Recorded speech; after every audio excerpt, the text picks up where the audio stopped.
I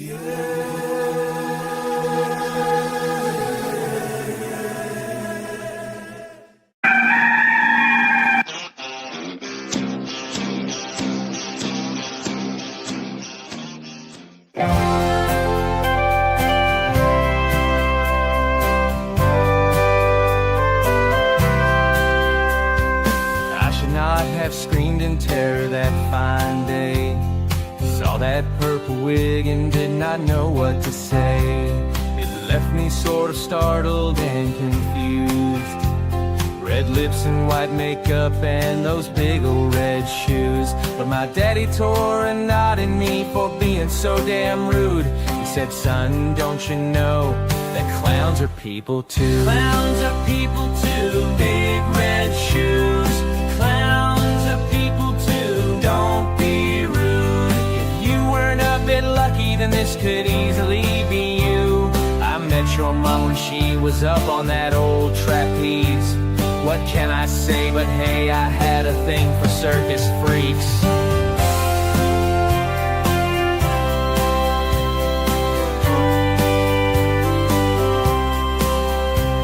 I started watching Bozo and warmed to the movie It.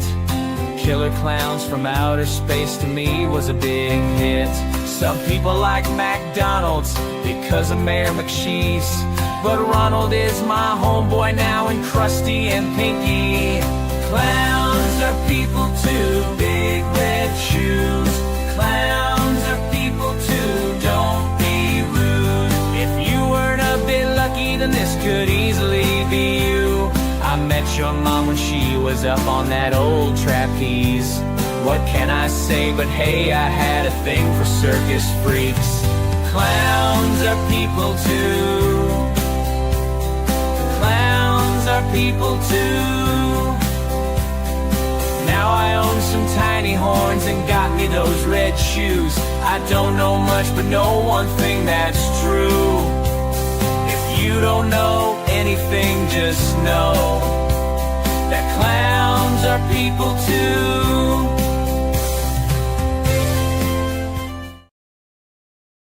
Welcome to Inside the Gamecocks, the show, part of the Chief Sports Network. Mad Dog's upstate raised and reared up near the tater patch. He flirted with that upstate team, now bleeds garnet and black. It's been almost 2 decades since JC started Big Spur.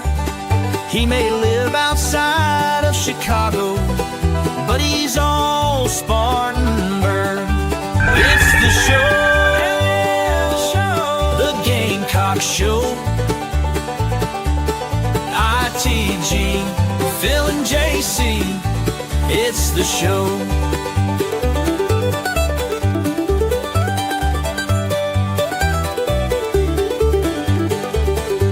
It's fun and entertainment, but also information, things you cannot get on radio. It's the show. Gather around all you Gamecocks, it's the show. The show. Let's go. JC and Mad Dog Mully on the Gamecock Show.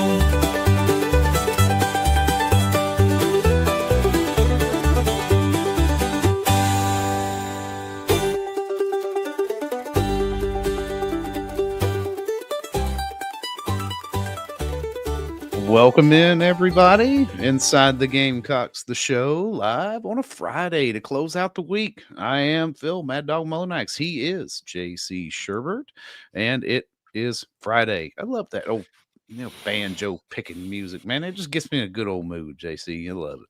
A good old mood. Just a good old mood, just man. a like good that. old mood. Like harmonica's pretty good. We got a fun, interesting show today to wrap the week topic-wise. Carolina rolling on, looking like, with O'Donnell Fortune and his pick six at the Shrine Bowl. Hopefully everybody caught that. If not, go check it out. It's all over socials.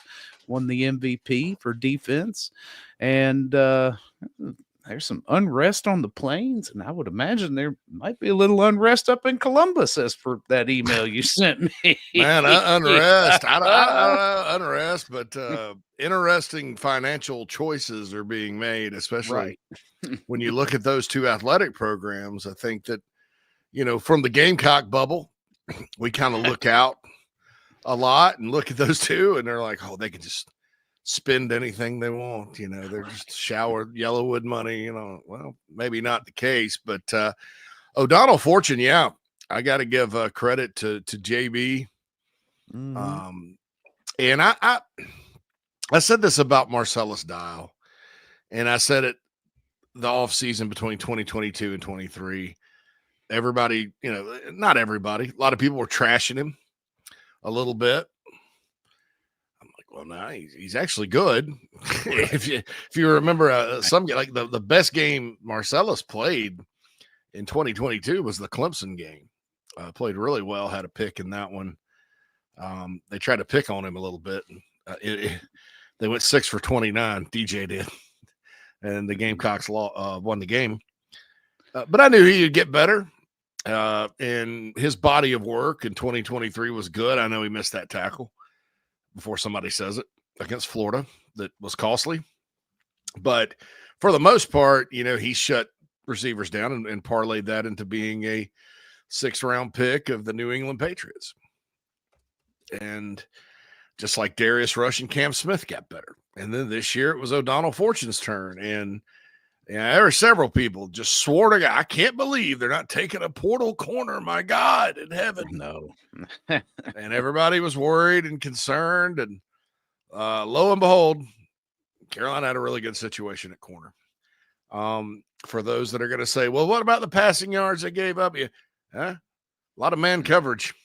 Yeah. Any offensive coordinator tells you if you're in man coverage, unless it's like Deion Sanders covering you, man to man, you're going to take, and then that kind of thing happens. Unfortunately, the Missouri game, the Burden touchdown, the one that scared the whole stadium, including myself, at the end that put them up 3, that was man to man against the nickel, Kilgore.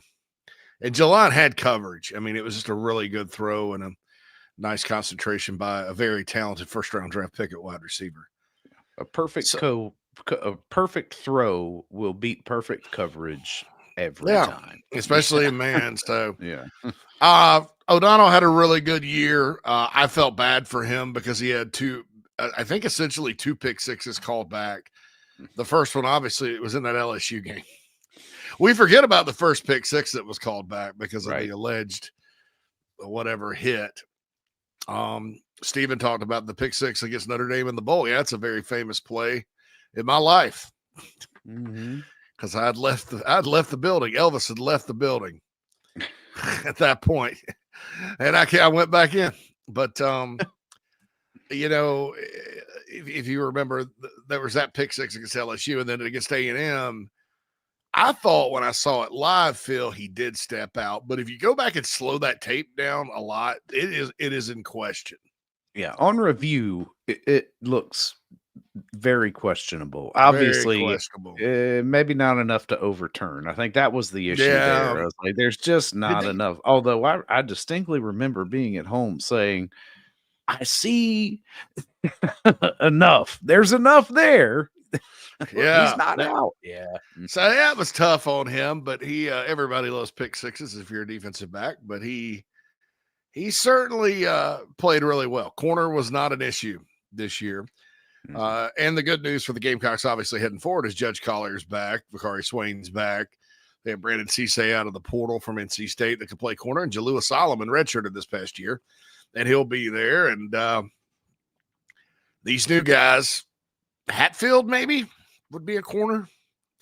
There's some corners in this upcoming class too, along with safeties. A lot of good defensive backs in this class. So Krager says if he'd had a white cleats instead of black, that was plays a factor. But O'Donnell's always been good. I remember when he was at Sumter, and he's kind of a kid during recruiting, Phil, that schools were waiting to get in camp. Virginia offered him early. And think about this. I was when I went back and kind of reviewed his career and path, I started thinking back, and I remember making the note that Virginia was his only big offer out of Sumter until the summer camps. Hmm. And Clint on that pick six reminds me that they didn't even review that play. Yeah, that is true. I was about to say that, but then I was like, here, maybe, I don't know. I don't remember clearly, if that was the case or not. I didn't want to say something wrong, but yeah, Clint's right. I don't think they even reviewed it. And then if you go back, you're like, why? But that's okay. It's a game Carolina won by 24 points, but I mean, it could have been costly. We could have been sitting there talking about that too. Like, I didn't even review it. I know. But anyway, so I was reviewing this Virginia thing, and I started thinking about Bronco Mendenhall at Virginia. Okay. That team, he got them to the ACC championship game. I think he took them to the Orange Bowl. Virginia's not that good now under Tony Elliott, and they've had a lot of other things they've had to deal with up there with the murder and all that good stuff. That was horrific. Poor Tony Elliott's had a time. Now, will he ultimately be the answer up there? I don't know, but I think he gets a pass for some things that really shook that program that we can't even relate to. But if you think about Bronco Mendenhall at Virginia, he had them winning for the first time since early Al Groh, Phil. Yeah. And I forgot they went to the dang Orange Bowl and played Florida in 2020 and got to the ACC championship game. I mean, I'm like, that's pretty good for Virginia. So I started thinking like, okay, well, they offered O'Donnell early. O'Donnell ended up being a good player because Muschamp and T-Rob and those guys, when they got him in camp and he ran and jumped and he's 6'1", it was a no-brainer offer, and he committed shortly thereafter out of Sumter. That's where he wanted to go. And, he developed like everybody else. But then I started thinking even deeper, and I was like, well, you know who else they had committed? Lenora Sellers. Right. Yeah. Yeah. And we forget about that because the OC there, Robert Ane, who I believe, if I'm not mistaken, Dave Dorn fired this year, maybe last year. I don't know. He ended up with Kurt Roper, though. Good luck. Who does that? Well, we get rid of this guy. But Robert had gone to Syracuse after Mendenhall retired, and then that's how Lenore's followed him, to Syracuse. And then he came. Then he left again and went to NC State. I think that helped maybe open the door a little bit. But man, you're out in front. That staff was out in front on Lenora Sellers and O'Donnell Fortune in the state of South Carolina. And so we wonder why does Bronco Mendenhall, who, by the way, abandoned the New Mexico Lobos after 1 year and went to Utah State, I think. Utah State. Is it Utah State, or I thought he was at one of those Alabama directional schools? No, Mendenhall's a Midwestern Utah guy. I think it's Utah State, isn't it? Look it up, Phil. Where's Bronco Mendenhall? Right now. Mexico. It was surprising to me. Yeah, Utah State. You're right. Utah I was like, State. New Mexico must be that bad. Yeah, where Rasul Faison came from. Mm-hmm. And so you look at it, and it's like, well, that's probably why, because they probably had some guys they snuck in there that were pretty daggum good, given that small sample size. And they did have some pretty good ball players at UVA during that time. And so that tells you something. But, if O'Donnell Fortune does get drafted, Phil, I'm looking through it, and it's kind of a continuation of a trend, right, for South Carolina Gamecock defensive backs. Yeah. I mean, 3 Smith, Rush, and Dial, and he'd be 4 in as many years. And then was there a gap before J.C. Horn? Is that why it's actually 5 in 4 years. Yeah. Well, yeah. Okay. So Horn was the 2020 draft. 2020. Yeah. Okay. So, 2 years. No. Yeah. No. Because Horn's last season not coincide with He was 2021 draft. Because his last year was the pandemic year, because he finally got a pick against Auburn. Yeah. Which was weird. But yeah, J.C. Horn, Beamer had already taken the job when Horn was the first round pick. So 2021 draft. They did not have anybody in 2022 draft because remember the draft's in the spring, so it's off the 2021 season. Right. But then at 22 they had Rush and Dial or Rush and Smith in the 2022 draft. Wait a minute. Yeah, Rush and Smith, and then the next year was Dial, 2024. And then we have this one. Everybody say Mukwamu. Did I say defensive? I meant corners. And I know Mukwamu played corner at Carolina, but he's a safety. So did Chris Culliver, but I didn't count him. And I went back, and it's if he gets drafted, that'll be 15 out of the 20 drafts since or 15 out of the last 20 drafts that are 15 out of the last 24 years. 15, 20 drafts. I don't know. That Carolina has had, or 15. I'm screwing this completely up.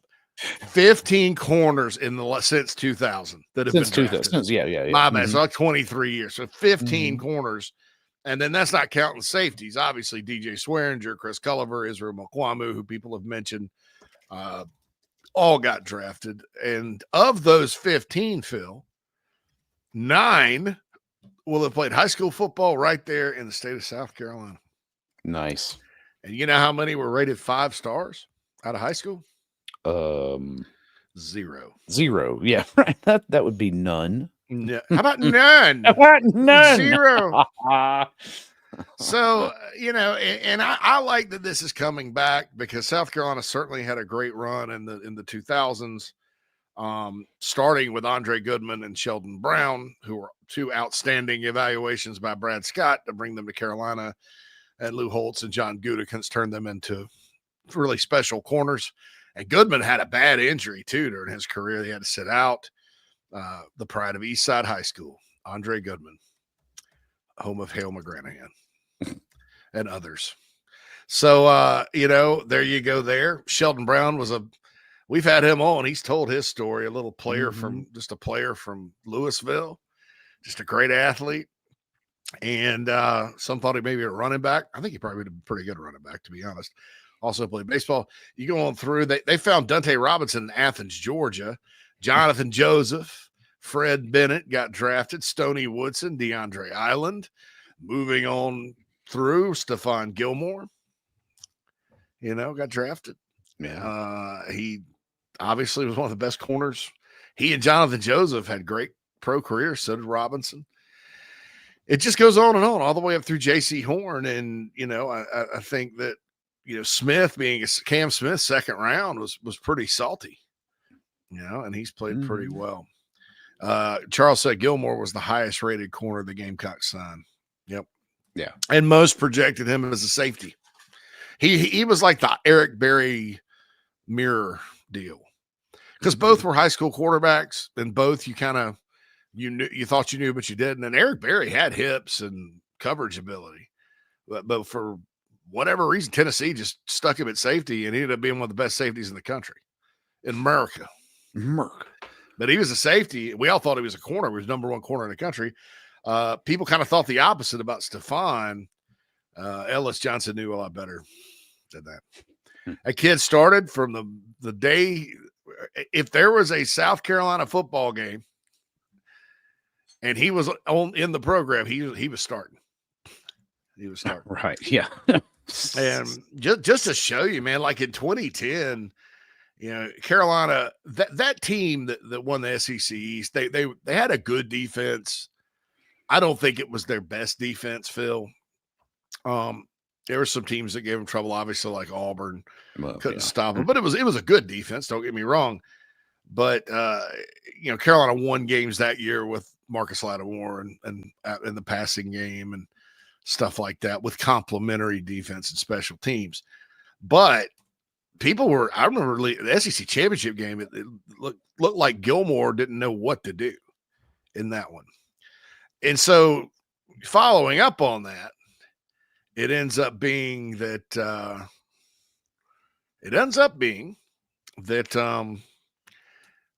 Stephon Gilmore, that wasn't his assignment. that he was chasing the guy and it looked like he got beat, but that wasn't him that blew it on the play. Ellis Johnson said that. And then, of course, he was locked down and really good in the pros. And then the times he got to play quarterback, one time in particular against Clemson in 2009, he did really well. But there's been a lot of them, Phil. And I think this shows you that, when you look at the state of South Carolina and you recruit the state, obviously there's a lot of great D linemen that come out of South Carolina. Running backs are kind of sporadic. Quarterbacks are kind of sporadic. But there's always defensive backs and there's always wide receivers. I think you can take that to the bank. Each and every cycle in the state of South Carolina.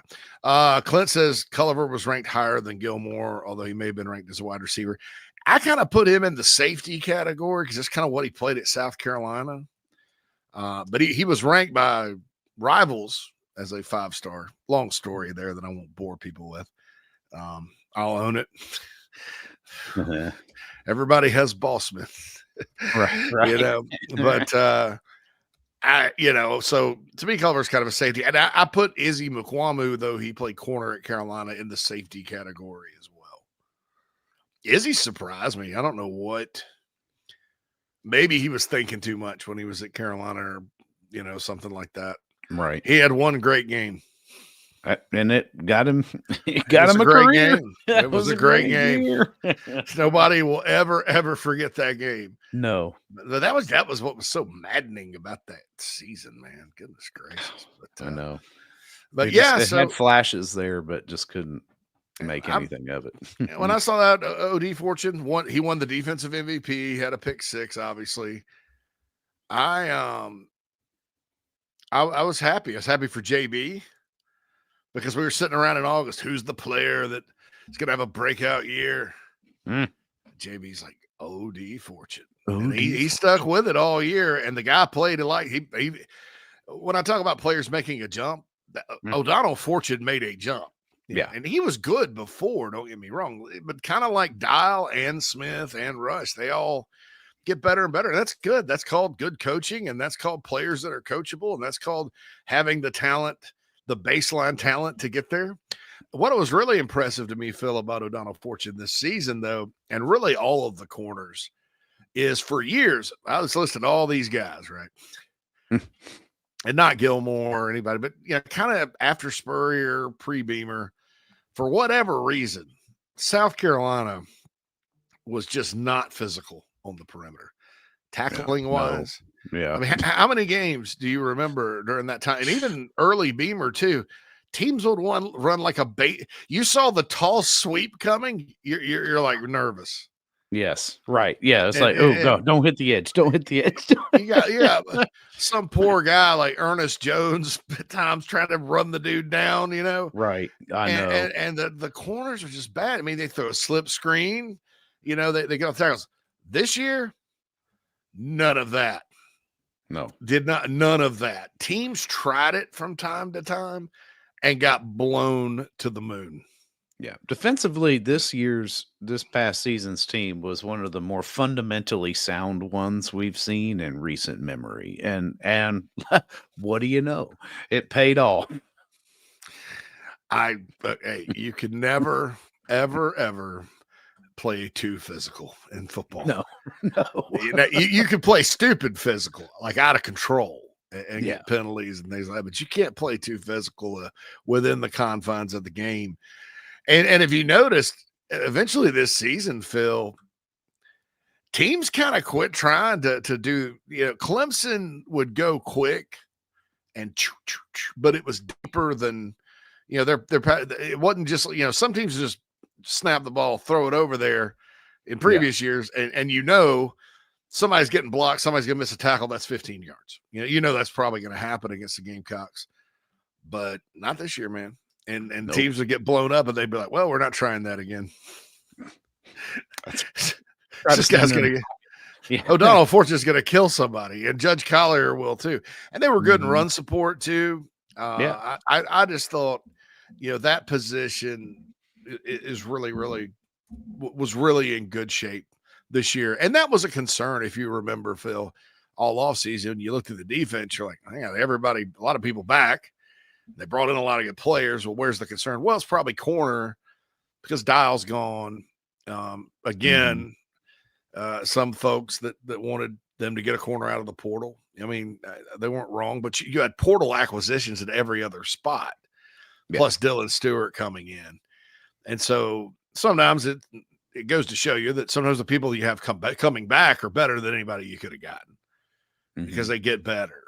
And they've been in the system and scheme. I mean, some of that makes good sense, right? It's like they're familiar with it, and I mean, you know, there is a lot put on those guys' shoulders and Coach White's defense. Yes, they're on islands quite a bit. That happens, but they're good. They're good players. You know, so who's the next one? People ask that. Vakari Swain, Lewis Solomon, Judge Collier, all those guys have potential. Brandon Cisse, look at him. He's got a shot too. So looking forward to seeing who the next one is. But I think that's just folks, if you want to know what helps recruiting, you know, as people like us that do what we do, we love winning because guess what? It makes it a whole lot more pleasant to come deal with you folks. You know, it's nice. It's fun. Everybody's in a good mood. It's happy. Everybody likes winning, right? If you're in this business, you like teams that win. You know, sometimes you make more money if they lose, but they have to lose bigly. You know, it's either got to be good or a disaster. You know, the mediocrity doesn't, that kills anything like that we do.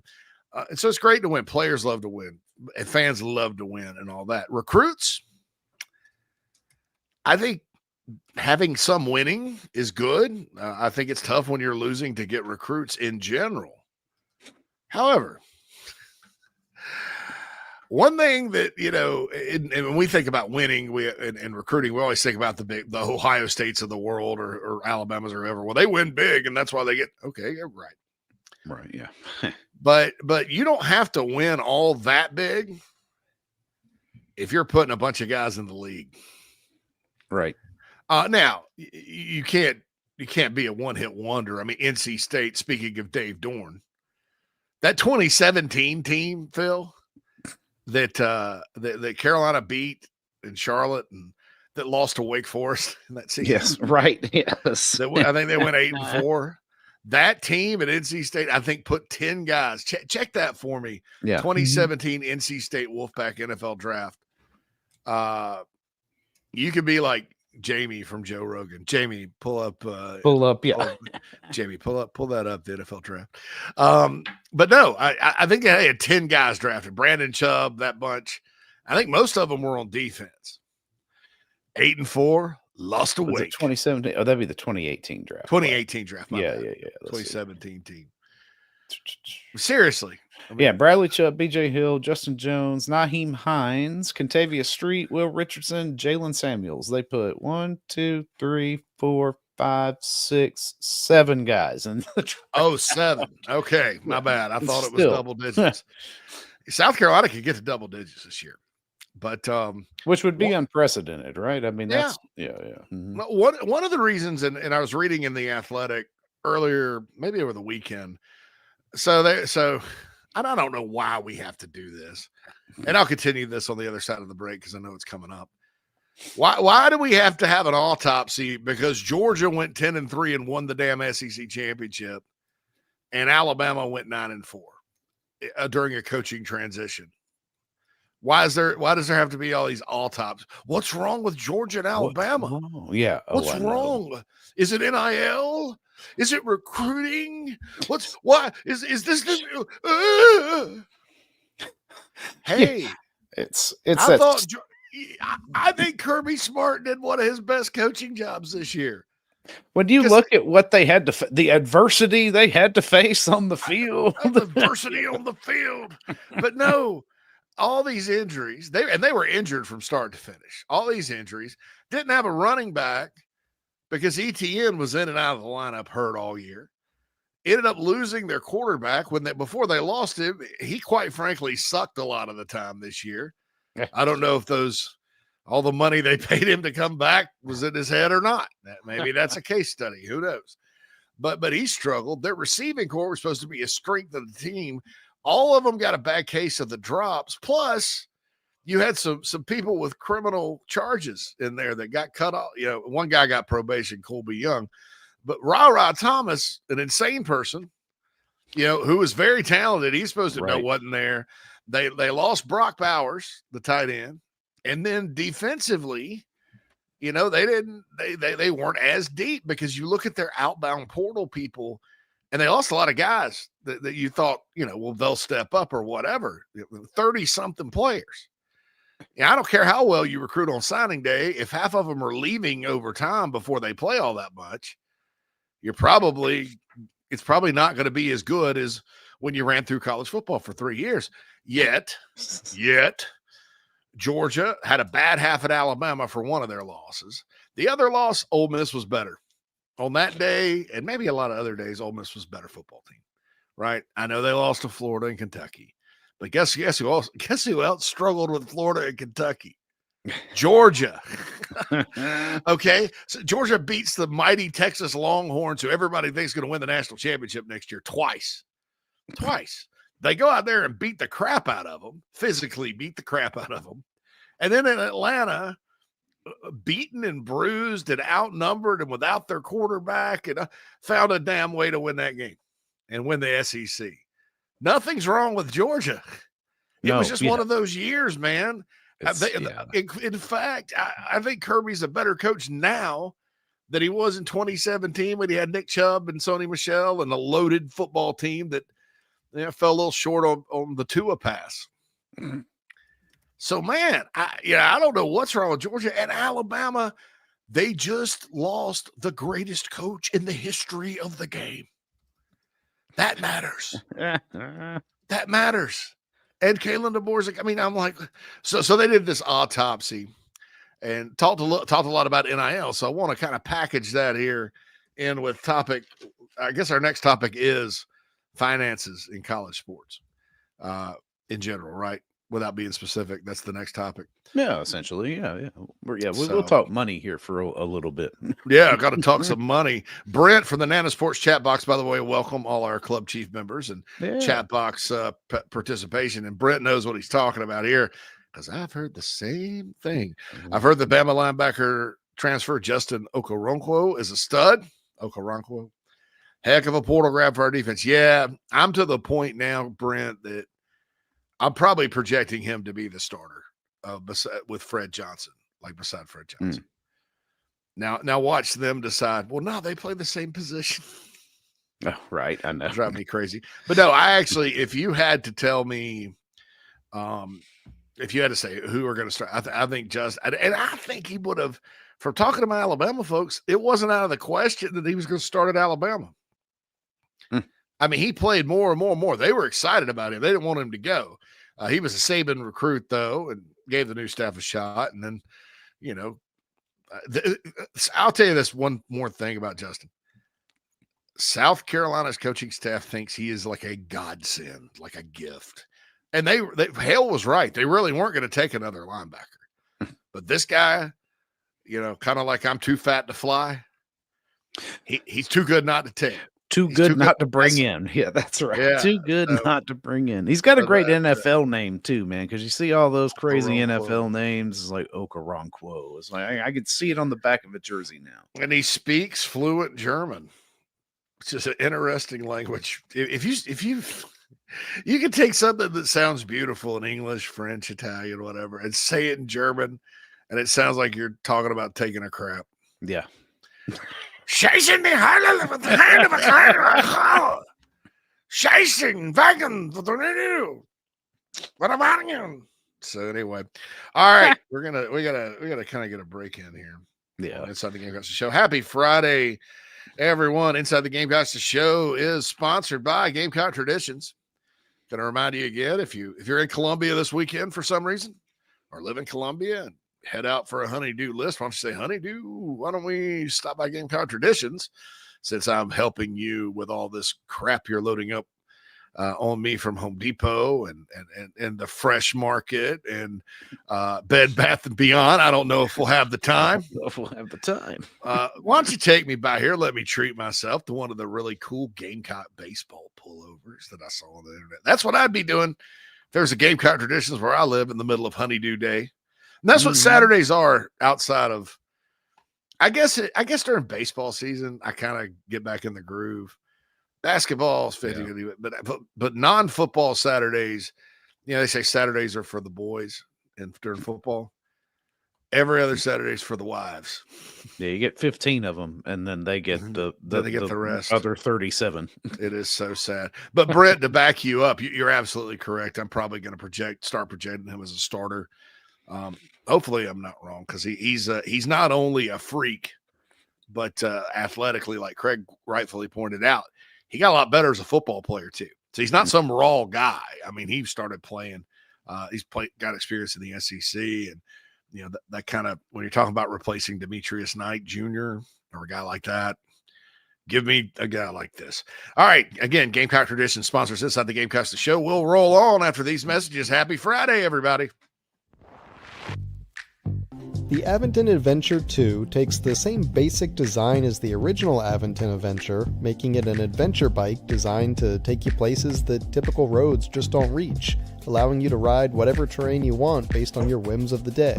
Look at what you're getting. Hydraulic disc brakes, torque sensor for responsive pedal assist, great LED lighting, suspension, a beautifully welded frame with excellent build quality, included rear rack, included fenders. The list just keeps going on. Visit electricbikescharleston.com for more. When you bundle home and auto, good things can happen. You get a local agent who can help you choose the right coverage for you at a price that's right for you. Call State Farm agent Tony Pope today. Hey Gamecock Nation, my name is Kyle, longtime listener of the show and avid golfer. I wanted to take my game to the next level, but let's face it, golf is a hard game to learn on your own. I heard the ad from McKellar Enterprises and reached out to the owner and former Gamecock golfer Meredith Taylor. In just 2 months of working with Meredith, I shot my lowest round ever, and I've never felt more confident in my golf game. So if you're looking to take your game to the next level, go to McKellarEnterprises.org and book your lesson today with former Gamecock golfer Meredith Taylor. Go Gamecocks. Think about that old ride of yours. The carpools, the road trips, the heavy hauls, date nights, and the dings and the dents and the sticky spills and cracker crumbs, and that smell that really never goes away. Do you really want to start the new year in the same old ride? Or is it time for a fresh start?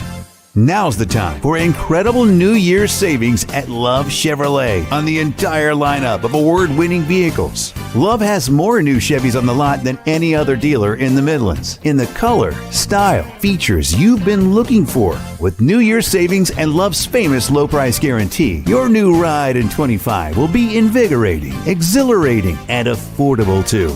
South Carolina's #1 volume Chevy dealer, I-26 at Harbison, and online at lovechevy.com. Together, let's drive. That's the power of love. Love Chevy. When you bundle home and auto, good things can happen. You get a local agent who can help you choose the right coverage for you at a price that's right for you. Call State Farm agent Tony Pope today.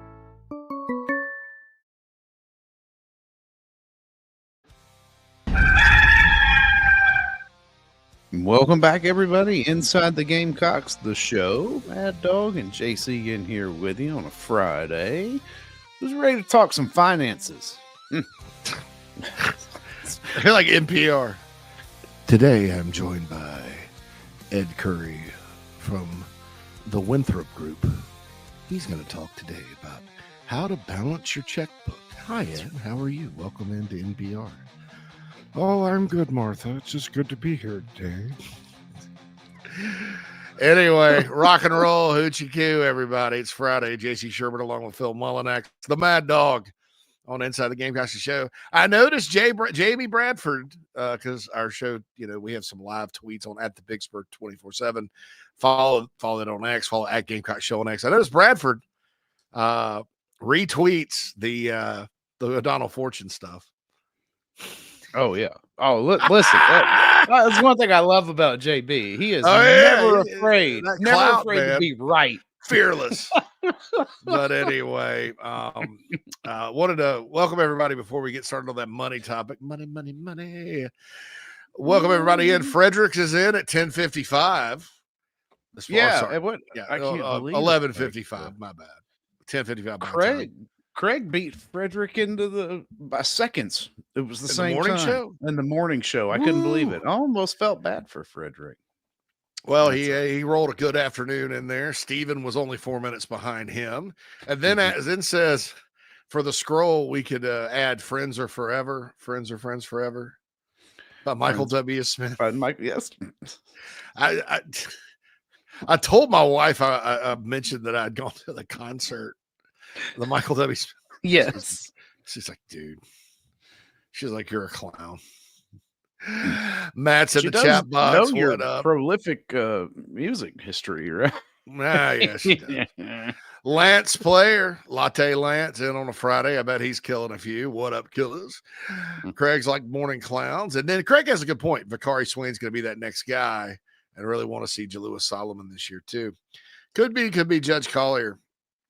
I'm excited. He's older. Yeah, Swain, but I like Collier. Collier's my dude. JB doesn't get to claim him heading into next year. The judge. Yeah, that's Here comes the judge. Here comes the judge. He's got a great name too. Yep, Judge Collier, like Judge Dredd with Stallone. Oh God, I never saw that. The law. I'm the law. You're Paulie. I'm the law. Blah, blah, blah. The Queen of the Cocks, OD Fortune, had a pretty good night at the Shrine Bowl. What is his draft projection round wise? I would think climbing somewhat. I mean, because he's over 6 feet, and the pros love the taller corners. He's fast enough, depending on what happens at the combine. Physical enough on film this past year. Could be high. I mean, Darius Rush was expected to be like a 7th rounder, and ended up being the 4th, I think, or 5th with Indianapolis. So somewhere between, I don't think he's a first rounder, somewhere between 3 and 7, maybe 2. Steven doesn't want him to go to Dallas. Yeah, I don't want any of our players to go there. Oh, wow. That's awesome. I mentioned Brent. Thanks for coming in, popping in, Brent, today. Matt makes a really good point in the Nana Sports chat box. German is definitely not a love language. No, there's not. It's not like I took German for 3 years in high school, right? So and I skipped a year. So by the time I graduated, I was in year 4, and we used to have to read like German literature. And you would read something that just you're in your head as you're reading it. You're like, I can't believe this is wooing a woman. This is a romance, right? Yeah. What my project to annoy my wife this weekend while I'm cleaning the house is going to be, I'm going to find a video copy to download of the movie The Notebook, with German dub over the top of it.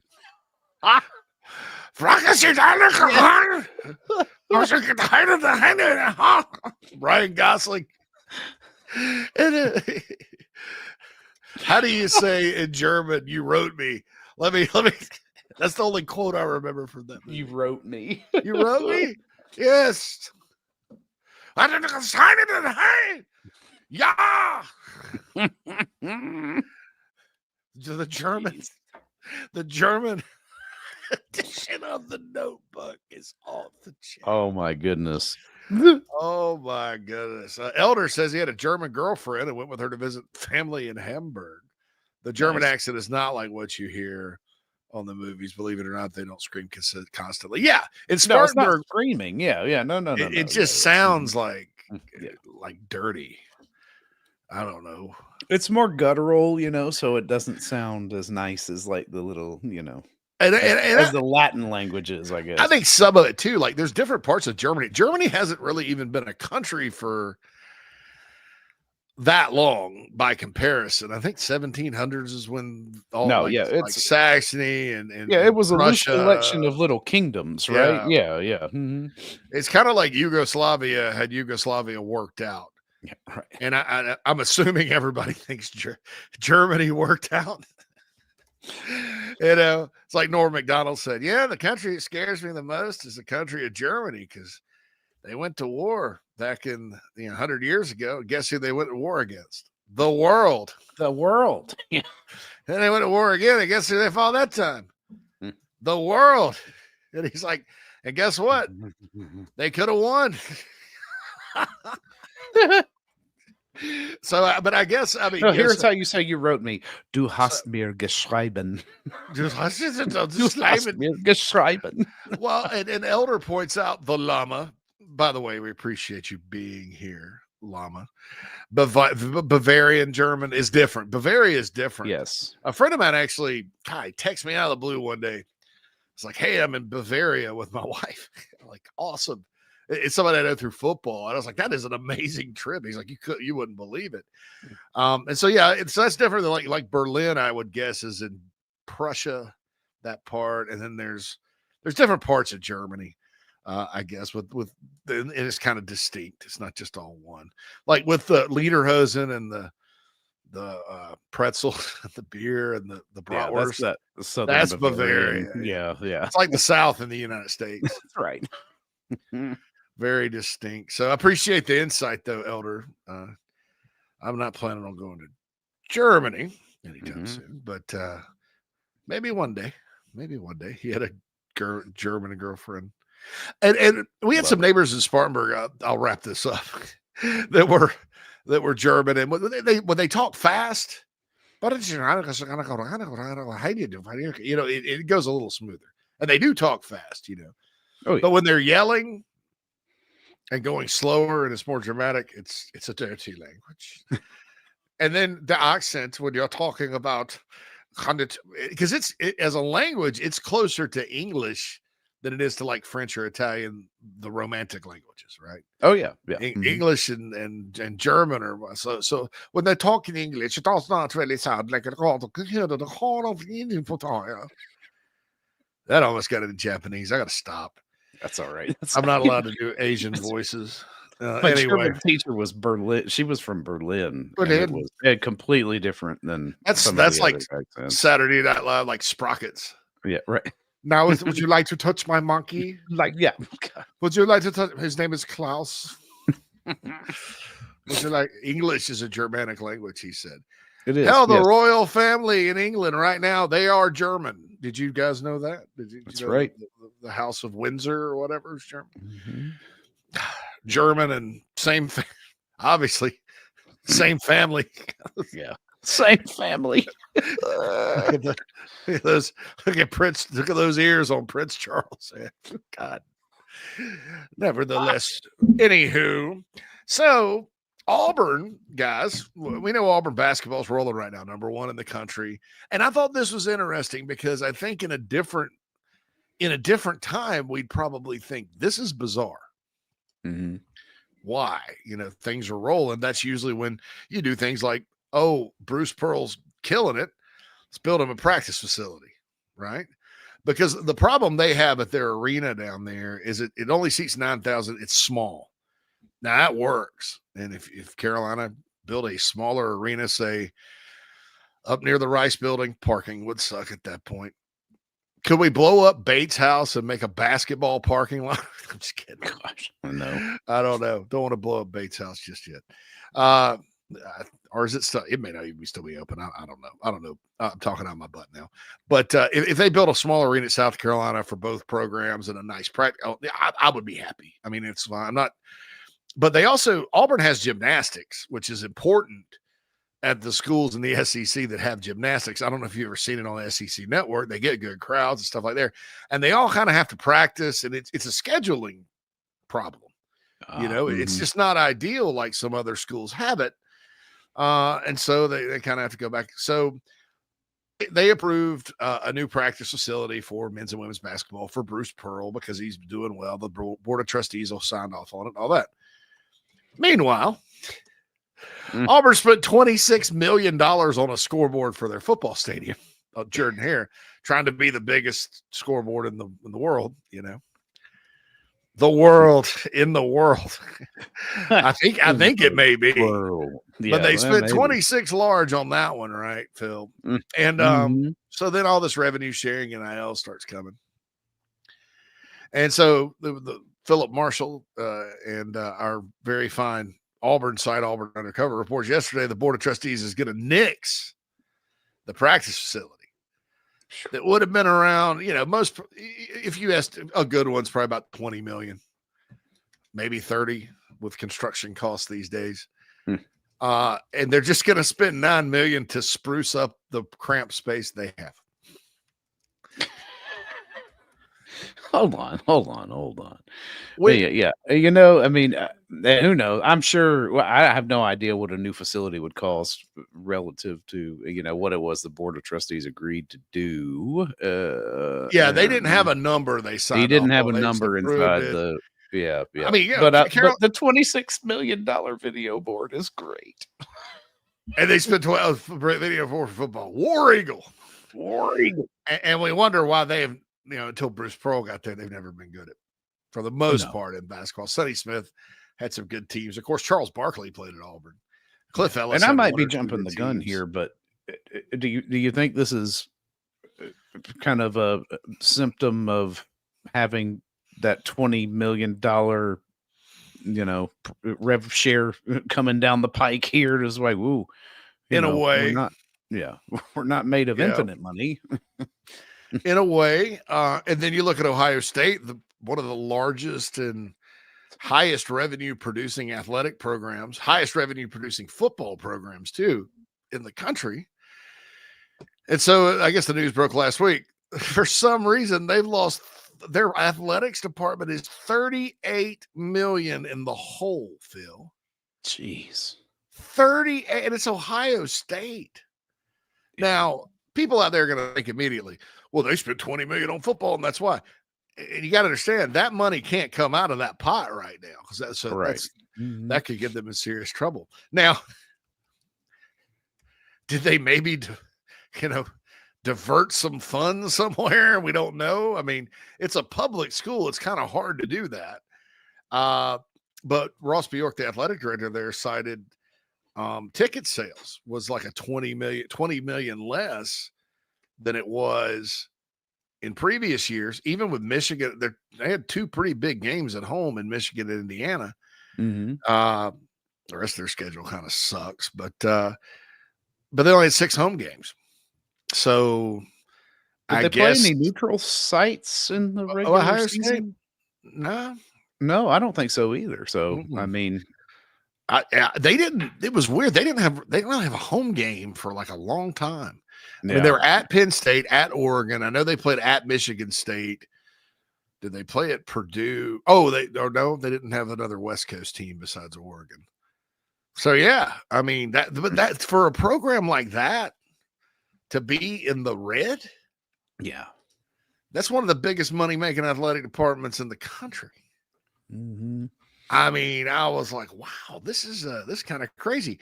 And then of course, even with the home game, the college football playoff keeps the ticket sales, right? Oh, really? Yeah. Okay, golly. The schools get to keep which is what was so stupid about the 3,500 allotment, because the stupid people in the stupid playoff put them on the stupid list right now. This is another playoff stupid list entry, Phil.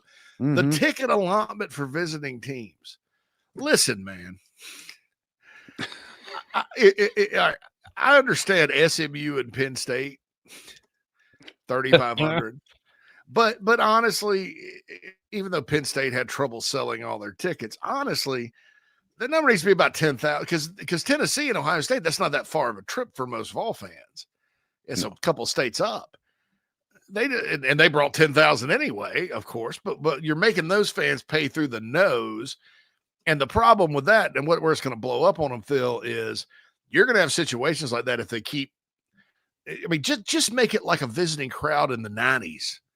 I mean, for example, South Carolina, when they played Clemson, Georgia, Tennessee at home, Clemson would get 12,000 tickets. Georgia would get 10,500. Tennessee would get 10,500. These days, it's more like 4, 4, and 8, maybe 8 for Clemson. Yeah. They just don't get that much. And that's why you see some of the East Upper and some of those that used to be packed with visiting fans. Fans just don't travel anymore like they used to in college football. But if you keep so just go back to those numbers and give the visiting team a chance, because if you keep screwing them over and making them go on the secondary market and all that good stuff, they're not going to have enough money to go to your silly bowl games if they win. Yeah, no, Yeah, you're going to price them right out. That's what I think. I mean, my fix to that is 10% of whatever the home stadium capacity is should be automatically allotted for the visiting team. Yeah. Yeah. Boom. I mean, period. And it's fair for everybody. If you're playing in Neyland, you get 10,000 plus. If you're playing, the big house, same thing. If you're playing somewhere else a little smaller, hey, it's a little smaller, but it's, fair.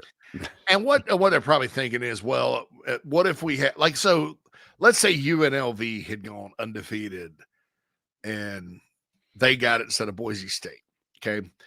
UNLV would have been sitting at 13-0, having beaten Boise twice, having also beaten Kansas on Kansas. I think they would have beaten Syracuse because they did lose to Syracuse. And then there was another Power 4 team that UNLV beat as well. That maybe Arizona, I don't know, somebody. But UNLV would have been sitting with 3 Power 4 wins and an undefeated record. So in that case, there's a chance, even in that scenario they don't deserve a bye. Yeah. But I think that so UNLV would get a home game. That doesn't really work out because UNLV plays at the Raiders Stadium. So what if they played at their old stadium, which only sat 31,000? You can't give Southern Cal 10,000 tickets if they have to come play at UNLV in a playoff game, because they'll have a third of the stadium taken over, smaller stadiums. So I think your point is excellent.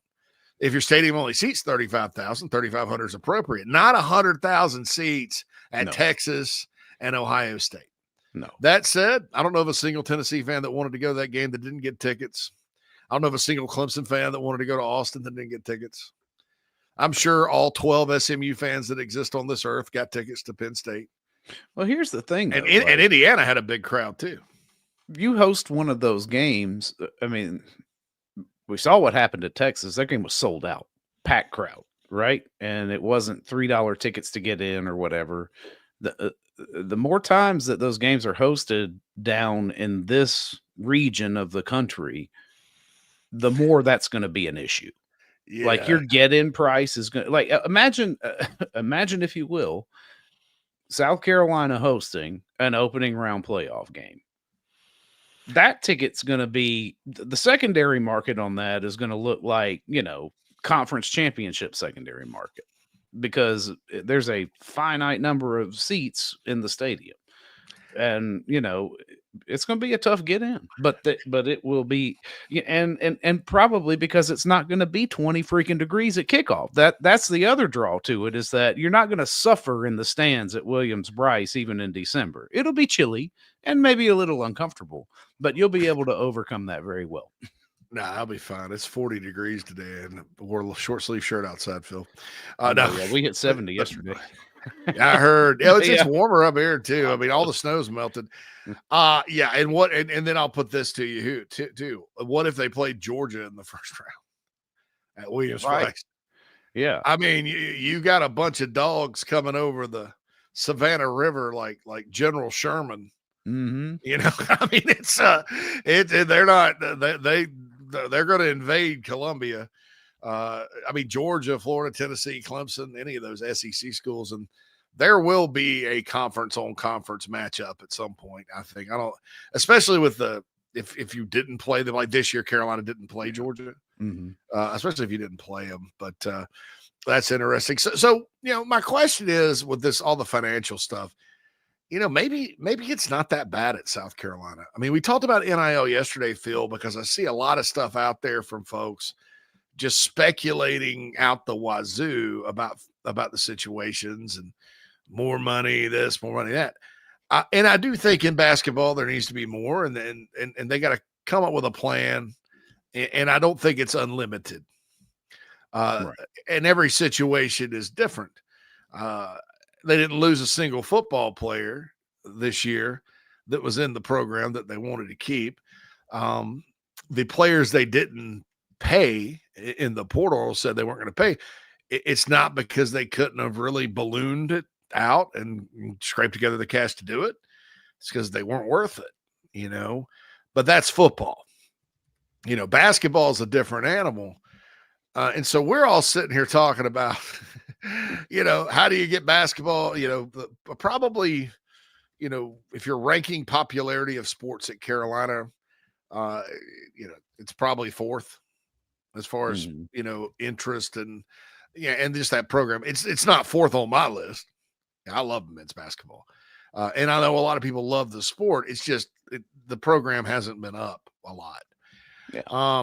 And so, we're sitting here talking about how to get more NIL money for the fourth most popular sport on campus.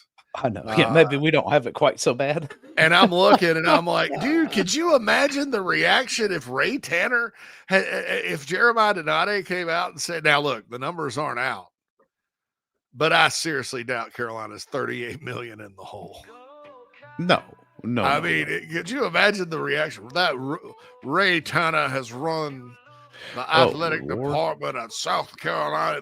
Ray Tanner, 38. Oh, Lord, have mercy. $38 million. $38 million smackaroos. but when you're talking about, well, here's the thing. Like, the reality of it is, how shocking would it be that football is not a revenue sport? Because if you're operating at a loss, you're not a revenue sport. Well, that's true in a way. Football made 18 million less, but there's still 38 million in the hole. So where's that? And they broke it down. I mean, some of it was severance. Had to pay some people to go away. Oh yeah, and then you're paying exorbitant salaries to your coaching staff. Yeah, I mean they had to buy out their basketball coach last year. I remember that because the Lamont could have gotten the job, offered it. But so you look at a place like, you look at the national championship winning football programs, athletic department, 38 million in the hole. Then the number one basketball team in the country right now just said, nah, not going to build you a practice facility. Spruce up the one you got. We spent 26 mil on a damn scoreboard boondoggle. Know your place. You got to know your place. Oh Lord! I bet that didn't shock Bruce Pearl though. I mean, he has been a basketball coach in the SEC for long enough to know that he will always, no matter where he is within this conference, be number 2. Well, maybe with one limited exception. I'm gonna go fire Marshall Bill though. Phil. That's right. Let me tell you something. The Indiana basketball job is about to open. Mike Woodson, I remember Mike Woodson coached for the Hawks. He's pretty good. Why did you hire him? These NBA guys just, unless you're Eric Musselman, they're like offensive coordinators in football. There's only a select few that can do both. And really, Musselman wasn't that great of a coach in the NBA. But anyway, I don't like the NBA all that much anyway. But Mike Woodson, that was their answer. Let's hire him. And yeah, I know they beat Carolina. I know. Indiana's a football school now. That's right. But yeah, I'll say this: Indiana's got money. I mean, most of the Big Ten schools have money, and they probably aren't spending as much as Ohio State because they don't have 40 varsity sports like OSU does. And football's probably kind of a bargain for them at the time, and they made all. So they'll be able to get rid of Woodson and hire whoever they want. Nothing against Auburn, but watch out for that. And I don't know, Phil, I'm going to be a conspiracy theorist here. I don't know that that's not why this got nixed. Like, oh crap. We got to keep an eye on this Indiana situation because Bruce started at Southern Indiana University. He's got ties to that state. It's a great job for basketball. They probably want him, and so maybe it's like, hey, this scoreboard bill is ridiculous. It's killing us right now. Why do we do this? Because the Yellowwood guy made us. All right, War Eagle. Hey, maybe we shouldn't build this $30 million practice facility. Wait till construction costs come down. I thought we were going to build it out of Yellowwood. You can't build a basketball facility out of Yellowwood, sir. Completely out of wood. Yeah, completely out of wood. But anyway, so maybe we should nix that, spend $9, and then put a financial package together to keep him at Auburn, and pay all his players and all that good stuff. But I thought that was interesting. But yeah, sometimes you look around and some programs that you would never assume that. I mean, like I mentioned, the Alabama, Auburn, what's wrong? Autopsy, is their NIL okay? Yeah, that kind of stuff. And I'll tell you, those two schools, their NIL situation is for football. It's about like Carolina's, a little less. In some instances. It's not in the tank, or tanking rather. I think it would be better.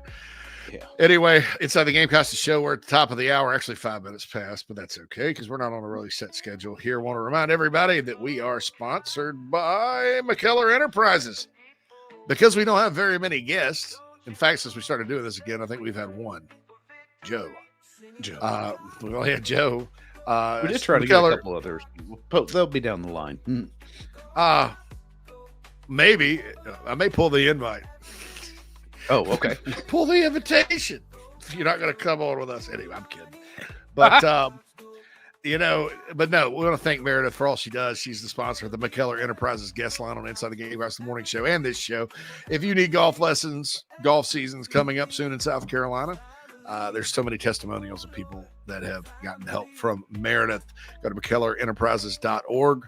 Is it .org? .com. Yes. Org. Org. And she's on Twitter. So check her out. And she's a really good friend of the show. And we appreciate her sponsorship. Inside the Gamecocks, the show rolls on the final hour of the week, ladies and gentlemen, and the final hour of the show for the month of January, the year of our Lord 2025. We'll be back after these messages. We got started in 1979. Because we're a manufacturer, we're able to control our costs. That's why we like to manufacture as much of the product as we can, because in our factory stores we can offer a competitive edge over other people around the country. When people come into one of our Palm Casuals, it's like they're buying their car at Detroit.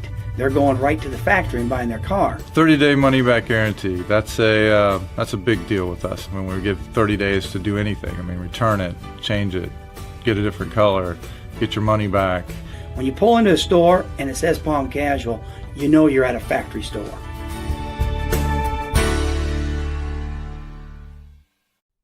Charleston Fitness Equipment is keeping South Carolina in shape. Clients have come from all over the Palmetto State to find that one piece of equipment that they enjoy that keeps them looking and feeling good. Whether it's a home rower, treadmill, elliptical, free weights, a home gym, or something else, Charleston Fitness Equipment keeps the mirror smiling back at you. Get in shape like the Gamecocks do. Visit charlestonfitnessequipment.com. Gamecock owned and operated and proud partners of Inside the Gamecocks, the show.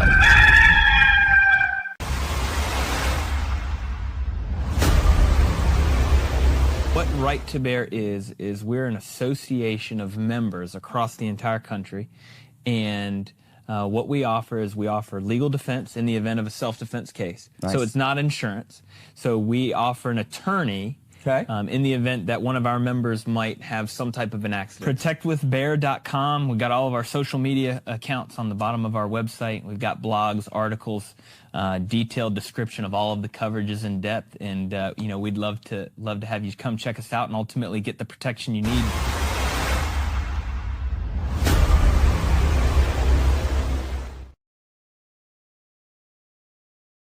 Mike here for my good friend Troy Branham of Golden Gate Mortgage. Let's face it, it's been a rough go for mortgage rates the last couple of years. And now more than ever, you need someone on your side to get you the very best possible rate on a new mortgage or a refi. That's where Troy comes in. 27 years of experience working for you. Conventional, FHA, VA, USDA, renovation, rehabilitation loans, all doable with my man Troy Branham of Golden Gate Mortgage. And when I say doable, I mean the best possible rate that's out there. It's a phone call that can literally save you thousands of dollars. 803-238-0111. 803-238-0111. You can also check out the website ggmortgage.com. Hey, this is Cornbread Cowboy, and you're listening to the show. We'll be right back. The Aventon Adventure 2 takes the same basic design as the original Aventon Adventure, making it an adventure bike designed to take you places that typical roads just don't reach, allowing you to ride whatever terrain you want based on your whims of the day. Look at what you're getting. Hydraulic disc brakes, torque sensor for responsive pedal assist, great LED lighting, suspension, a beautifully welded frame with excellent build quality, included rear rack, included fenders. The list just keeps going on. Visit electricbikescharleston.com for more. Welcome to Palm Casual Patio Furniture. Because we are the factory, Palm Casual has the ability to offer the highest quality outdoor furniture paired with world-class service. Since 1979, our factory showrooms have done our best to make the buying process as easy as possible for our customers. Our understanding of the many factors that go into your decision has helped us create our 30-day trial period that increases the level of comfort our customers feel during the shopping experience. Visit us in Somerville, Mount Pleasant, Myrtle Beach, and Bluffton, and online at palmcasual.com for our products and out-of-state locations. Go Gamecocks! Welcome home. That's what the Gamecocks say, and so does nationally recognized the Barndominium Company, where they are building dream homes in the Carolinas, Georgia, and Tennessee. Their turnkey process can be custom designed and takes 6 months on average. Make your dream a reality. Visit thebarndominiumco.com, thebarndominiumco.com.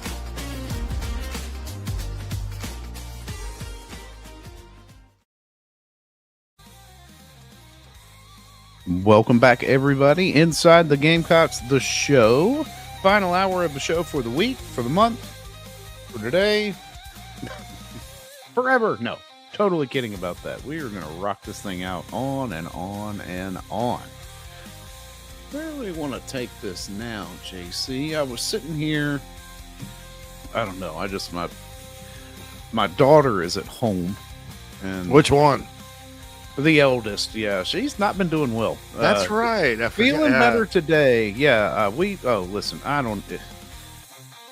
Our healthcare down here is getting very similar to what it is up there. Like, you can't even get a call back from the doctor now. I don't know. Ever since we left the pediatrician, it's ridiculous. I've noticed that because one of my friends was in the hospital and gone to the emergency room, and they wouldn't let him lie on the floor. And the emergency room's always packed. Right. But they seem more packed now. And I've had all kinds of problems up here with doctors and not so much the doctors, if you can get in to see them. Yeah. But their staff has been atrocious.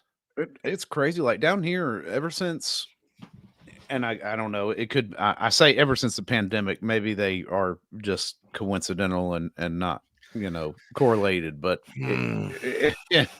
you can't get into the doctor when you're sick. Like, they're pushing you off to the urgent care clinics. Like, no, you need to go to see urgent care. You need to go to urgent care. And then at urgent care, it's hard to find an actual doctor. And please don't think that I am besmirching the nurse practitioners or anything like that, but it's just so new and different when you want to go to your doctor at your family practice, general practice, wherever, when you're sick. It's crazy that they tell you have to go to the urgent care. I'm like, and you used to go to urgent care when you got hurt, injured, right? That was Yeah. the only reason, not sick. So it's a complete. I'm having to completely reframe my thinking here. It has been since the pandemic. I don't understand. Maybe they're. I mean, but like I had a doctor one time. It's like, you know, like my general practitioner doesn't work in the afternoon. Yeah.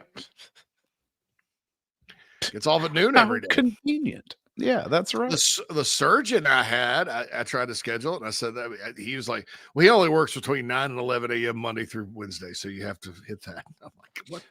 And it'll be a month. It took me a month to get into an endocrinologist. And I'm fine. Yeah. By the way, I'm fine. You know, they did a thyroid test. You know, nope, you're not going to get off that easy, JC. Can't blame your fatness on your thyroid. Try again. Nice try. Nice jerk. try.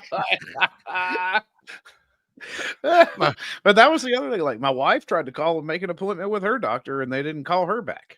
And it's absolutely asinine. The only ones we can get any kind of service or response out of is the pediatrician, and I guess it's because they rotate through 12 different doctors at the pediatrician. So man, and all the Walgreens are closing. Oh, really? mean, Now you we haven't notice seen that down here, unfortunately. They're closing a bunch of them, but yeah, I'm glad you mentioned this. I got to get my blood pressure medicine refilled. Right. I'm out. So that's good. But yeah, it's like it's weird, it's just strange, for me. No, not Irmo, South Carolina. God almighty. Cancel. Anyway. I'm gonna have to call these people, dude. Oh, good luck. So good luck. I know. Yeah, I'll do that during the break. But anyway.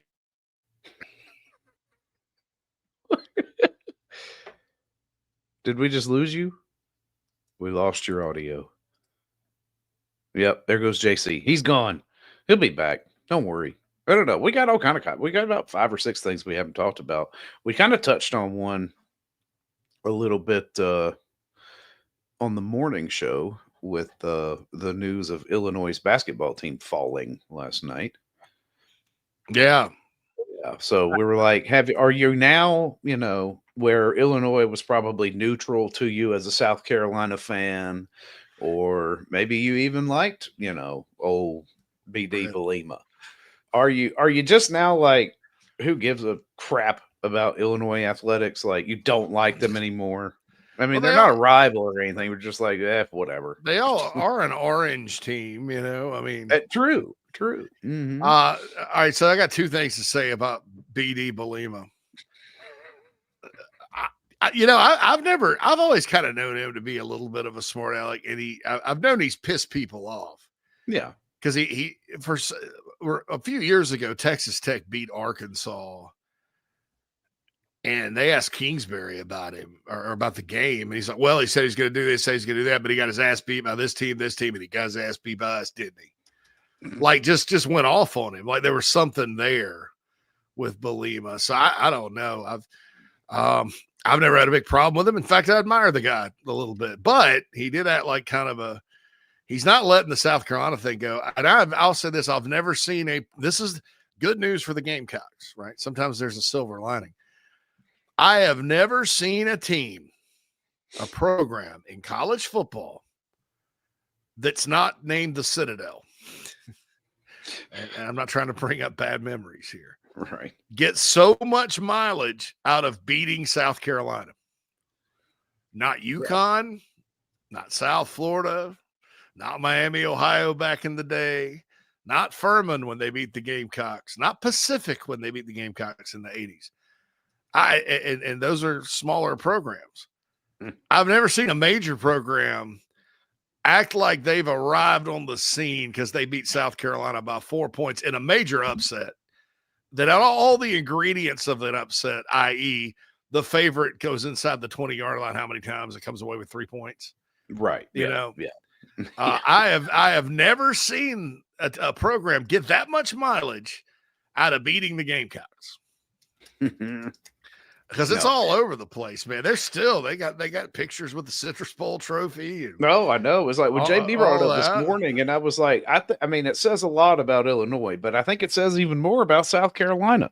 And then I thought about it a little longer, JC, and I'm like, you know what? If I were Tony Petitti down there at the offices in Chicago, I'd be on the phone telling him to shut the hell up. Like, listen, we've got the whole nation.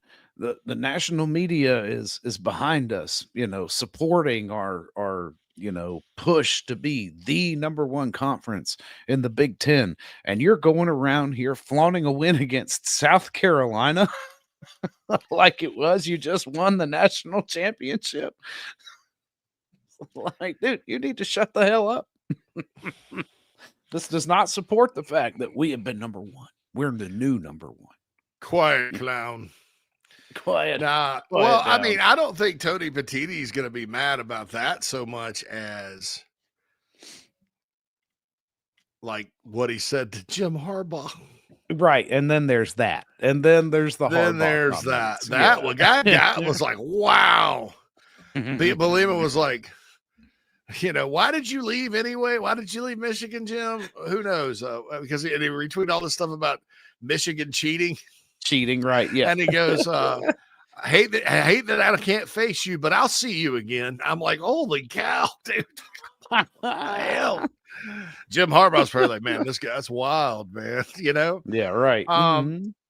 With the Harbaugh thing, it's weird because it's like the NCAA stuff that they came up with, if you read through everything, they can't prove anything. It was going to be a very minor penalty or whatever for Michigan, right. If at all. But Michigan's lawyered up and fighting the hell out of it for some reason. They're even saying Connor Stallions didn't do anything wrong. I don't know, man. Who knows? But Connor Stallions is kind of the type of person I don't like. Like a hanger-on type, and what was he or was he not good at figuring out? So I don't know if I sat down and tried to figure signals out. Am I smart enough to do that? Probably, or anybody. If it's all you did, if that's all you do, I mean, you're probably going to be able to figure it out. Sneaking onto the sidelines and being a Michigan spy is a little rich, I get it. Harbaugh got suspended. Harbaugh got in trouble for illegal phone calls during maybe some visits during COVID and stuff, and he's just done with it and gone. Did Jim Harbaugh cheat? It's hard. It's hard for me to think about like how much of that info they actually used.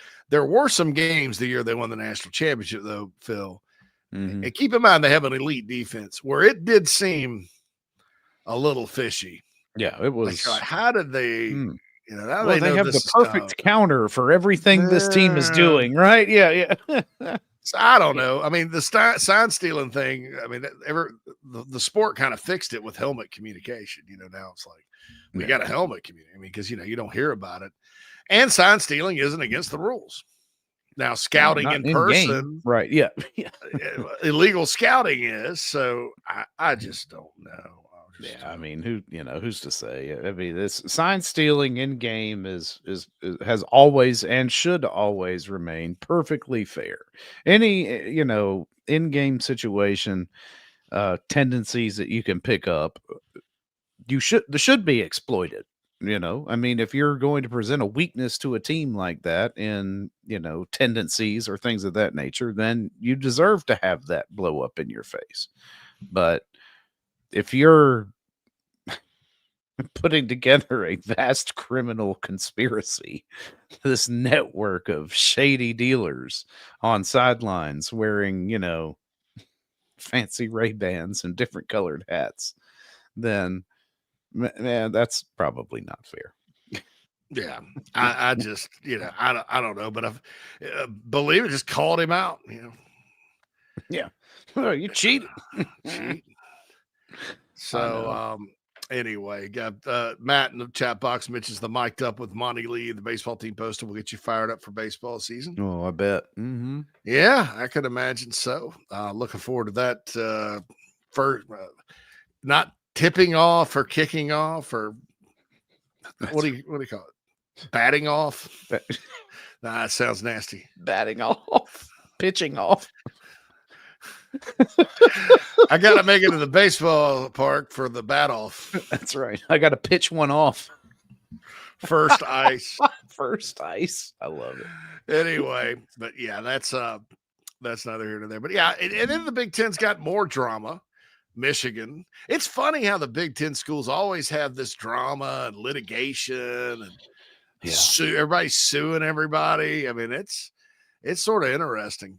Yeah, Matt reminds everybody first pitch is in 2 weeks, and it is. Yeah, so that's right. It'll be named Ray Tanner Field. Looking forward to baseball season. Sacred Heart coming in. Sacred Heart on Valentine's Day. On Valentine's Day. I love that. Isn't that too perfect? Yeah, I don't like the fact they're starting college baseball on Valentine's Day. I know. It's but anyway, you look at it and it's Michigan, 300 of their former players are suing the Big Ten Network and Michigan and the Big Ten, saying that they use their name, image, and likeness to make a bunch of money because of highlights of past games.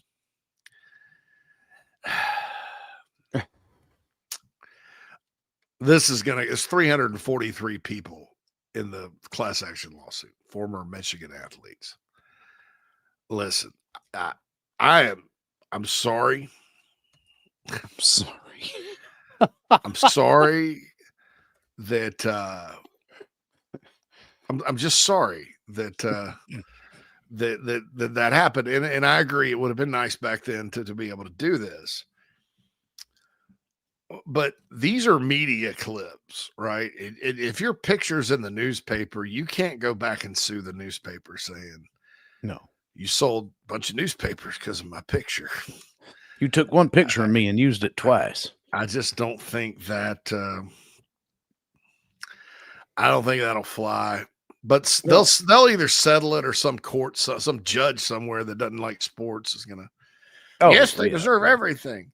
That's but right. They'll settle. So they're getting sued. And then the kicker, Phil, in the world of lawsuits for the Big Ten. Yeah, after all this stuff with you've heard about the Wisconsin defensive back who's from South Florida, and they made him sign this contract or whatever, their collective or whatever, for this coming season. And then they refused to put him in the portal when he wanted to go to the portal because he wanted to go to Miami back home, which is fine. Right. And then they accused Miami of tampering. And they're basically they wanted to hold him hostage. Right. I can't imagine they would have paid him all that money up front. If they did that, they're stupid. I don't think they did. So and the NCAA goes, oh, well, hey, it's they're really nothing prevents a player from leaving one school and going to another. We just have the transfer portal, so other schools can't contact you, but you can go on your own. Oh, really? Great. So there's absolutely nothing keeping anybody there. Right. So that opens up a whole new can of worms, right? I wonder. I guess they paid him in an upfront lump sum, and they then did? I don't know. That's what I was assuming. I would be shocked if they. I mean, that's their dumb fault. That would be terrible business, right? Yeah. What Right. the heck? I mean, I'm just like, that's crazy. So, so this cat, so that's a little nutty up in Madison. And then the next thing is this cat that played D2 ball. Wisconsin's got some good D2 schools. You remember how Diego Pavia says, nah, I went to JUCO. I want my eligibility back. Well, now this kid's saying, oh, I played D2 ball. I want my eligibility back. Now, this is where I want to draw the line. Because D2 is governed by the NCAA. It's 4-year college football. Right. We can if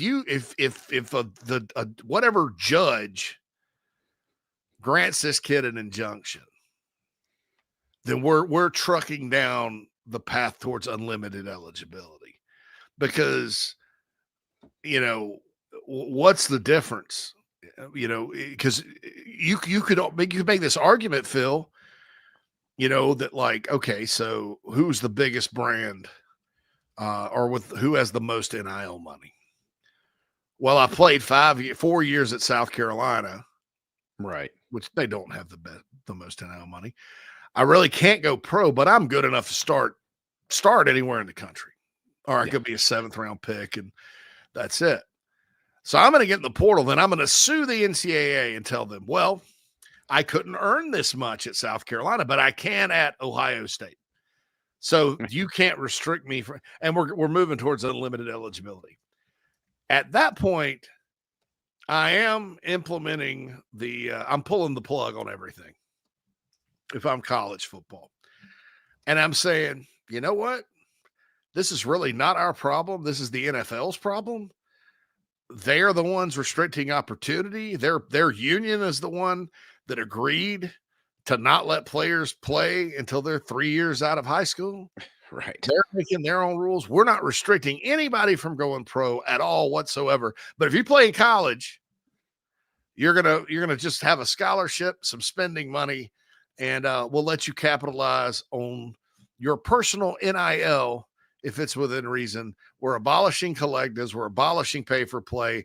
And we could give a flip if the top 100 or so football players decide they're good enough to go straight to the NFL and want to spend 3 years on a practice squad. And then our players will get drafted over half of them, because they won't be that. Right. Yeah. I mean, at that point, that's what I would do.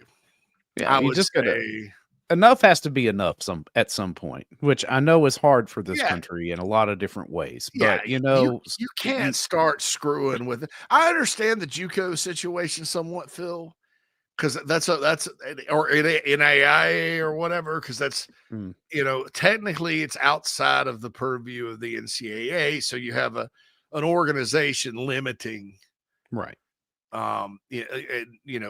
Starting an eligibility clock on someone that's doing something outside of their purview, right? Well, how many of those kids, JC, that make the jump? Well, let's say make the jump from JUCO to Division I or Division II or wherever. I mean, is it talent that put them in? Because traditionally, my mind goes to didn't have the grades, might have a bit of a behavioral issue in high school that they matured out of and needed, and I don't know. I mean, I just don't think it was like, not every player goes to JUCO because they can't play, because they don't have the talent of, say, a Division I recruit. Now, I know, there's a finite number of Division I positions across the country, even throughout all the divisions. And, maybe some do go there for, rehab and experience, if you will, to get their game right and then be able to take it to the next level. But I mean, I don't have the numbers and haven't really looked at it, so I'm not sure if it's talent that sends them there more so than, some outside factor. It's not. It depends on who you are. There are outliers of guys that go to JUCO that are not quite good enough, but then they go to JUCO and get really good and come back. There's guys like Xavion Hardy and Javon Kinlaw. Their academic situation sent them to JUCO. There's guys like Aaron Rodgers, who nobody recruited. Right. He goes to JUCO. In California JUCOs, this is more common. He goes to California Junior College and is really good there. Nobody finds him except Cal right down the road. He goes to Cal, lights it up, and now he's Aaron Rodgers. Wow. That's arguably a Hall of Famer. Yeah. There was a running back that played for Utah named Mike Anderson from Chester, South Carolina, right? This guy was the most interesting JUCO story ever. I think he played in the 90s. I'll have to look it up. He got a cup of coffee in the NFL. So this guy's from Chester. He's in the marching band at Chester, playing drums. He goes into the service, goes in the Army, does his time in the Army, picks up for some reason, like picks up football in the Army, goes to junior college, rushes for 2,000 yards, and goes to the University of Utah, where he's 1,000-yard rusher back to back for Chester, South Carolina. That was the ultimate, like, people, if people ask at the time, how did Carolina let him get out of state? That's the ultimate, like, nobody knew. Nobody, yeah, right. and he went to junior college at one of those junior colleges in Utah, so Utah found him. And I was like, wow, that is an unbelievable story. So anyway, there we go. All right. Well, we got to get to a break, right? Yeah, we can hit. We could hit final break of the Friday. When we get back, I want to ask everybody in the chat box, and you may not have an opinion on it. What's the point of playing? Or not what's the point? Why are we starting basketball games at South Carolina at 8:30 at night? Especially on a weeknight, it's bad enough, but on a Saturday. I mean, especially now that most of the league is in the Central Time Zone. I mean, can we not?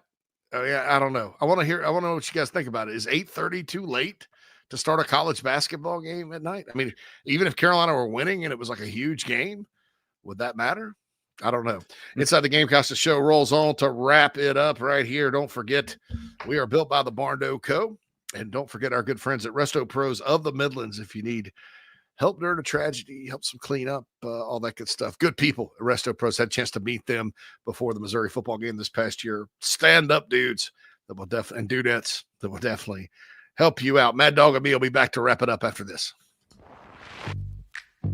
The Aventon Adventure 2 takes the same basic design as the original Aventon Adventure, making it an adventure bike designed to take you places that typical roads just don't reach, allowing you to ride whatever terrain you want based on your whims of the day. Look at what you're getting. Hydraulic disc brakes, torque sensor for responsive pedal assist, great LED lighting, suspension, a beautifully welded frame with excellent build quality, included rear rack, included fenders. The list just keeps going on.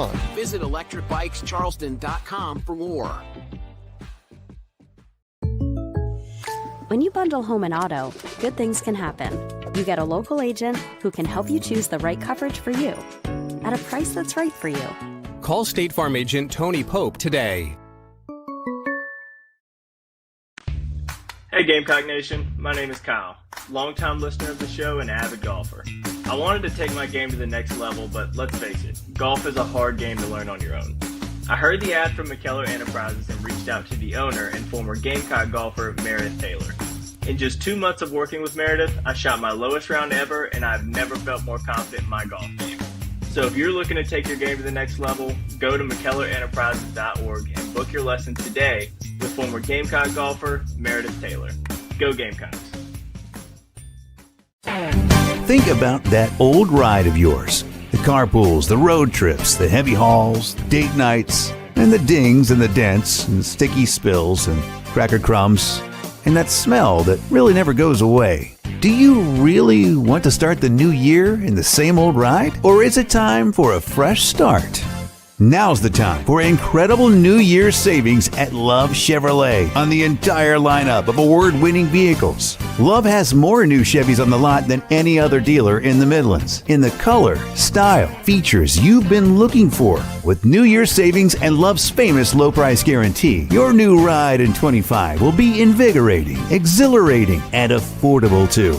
South Carolina's #1 volume Chevy dealer, I-26 at Harbison, and online at lovechevy.com. Together, let's drive. That's the power of love. Love Chevy. When you bundle home and auto, good things can happen. You get a local agent who can help you choose the right coverage for you at a price that's right for you. Call State Farm agent Tony Pope today.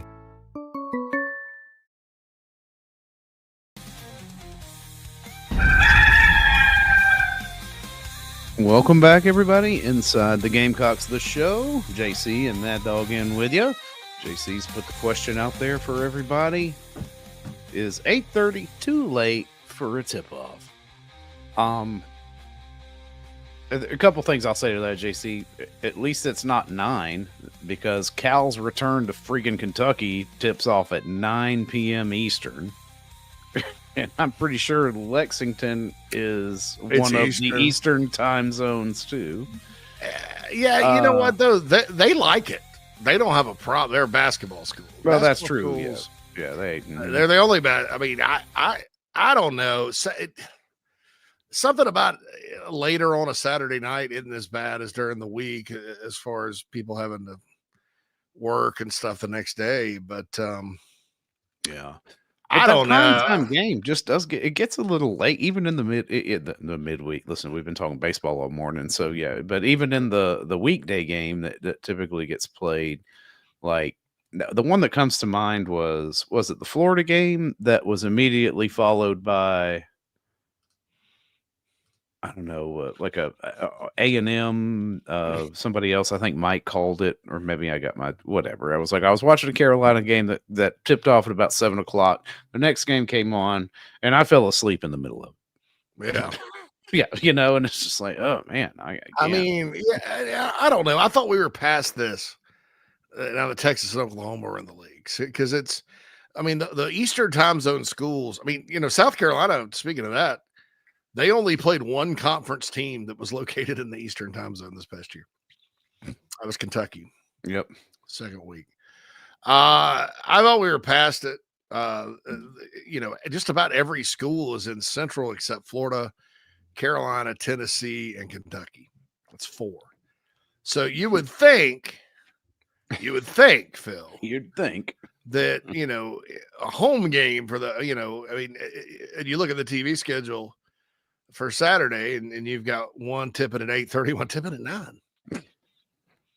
Or what the hell are the other schools doing? What are the Central Time Zone schools doing that day? Why they're on the road?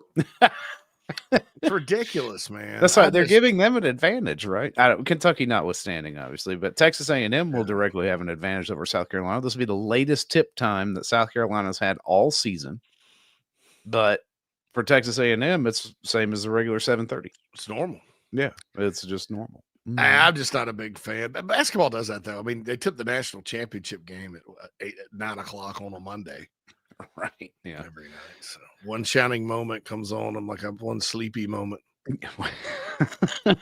One catch the highlights moment. Yeah.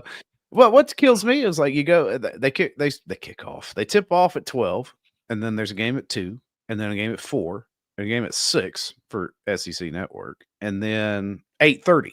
Why not 8?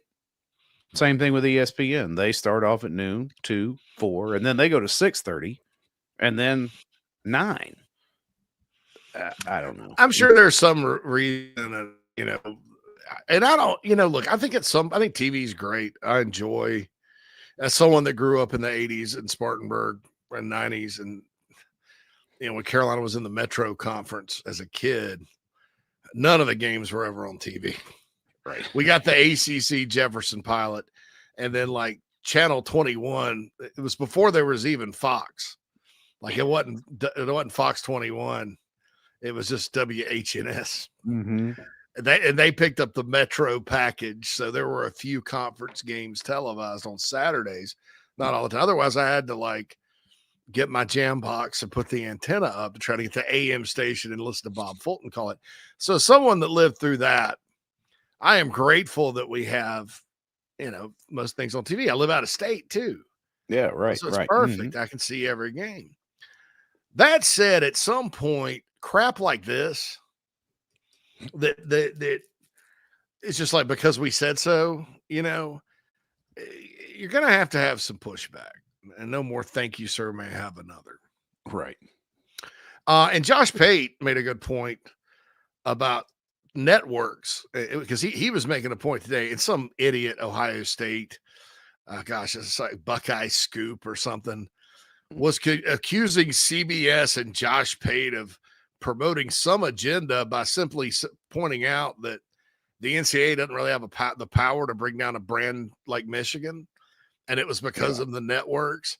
I don't know. I think this Scoop person was a little bit touched in the head because he or she honestly, if you think about it, Josh saying that's not a good look by the network, right?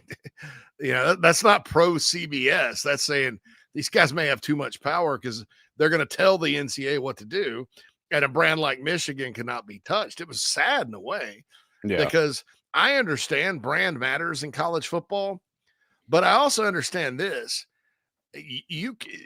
This crap like the relegation stuff, that's a European.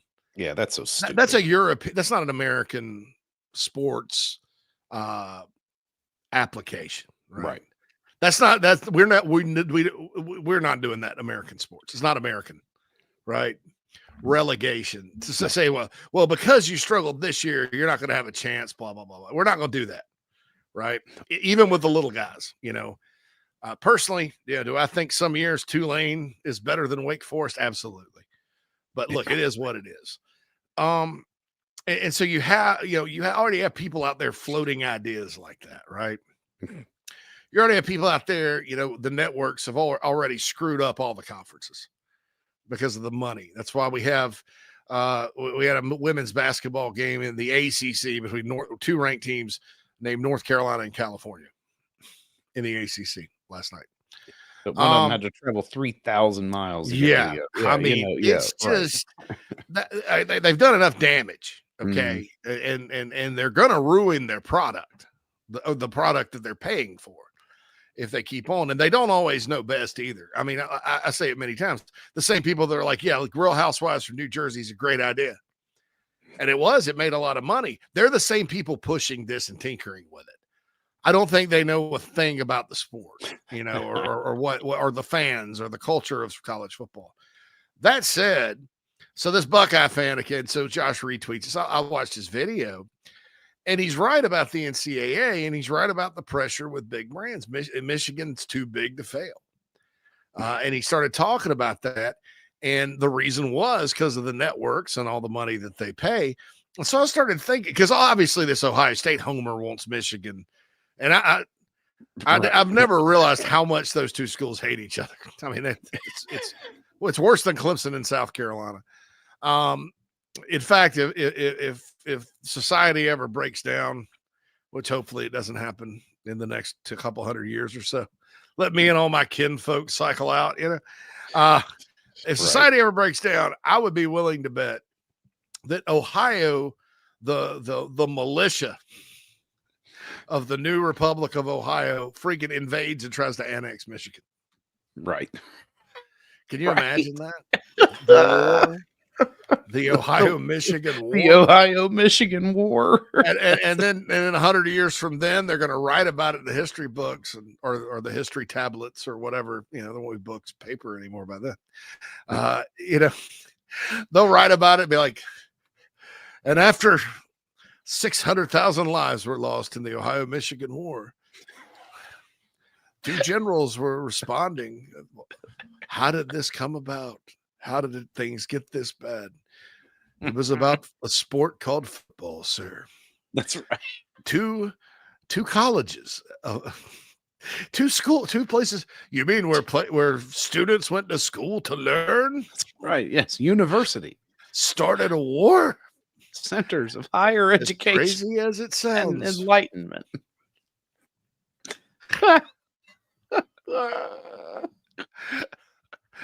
Yeah, if the stuff ever does hit the fan, Ohio is not the place I'd want to be.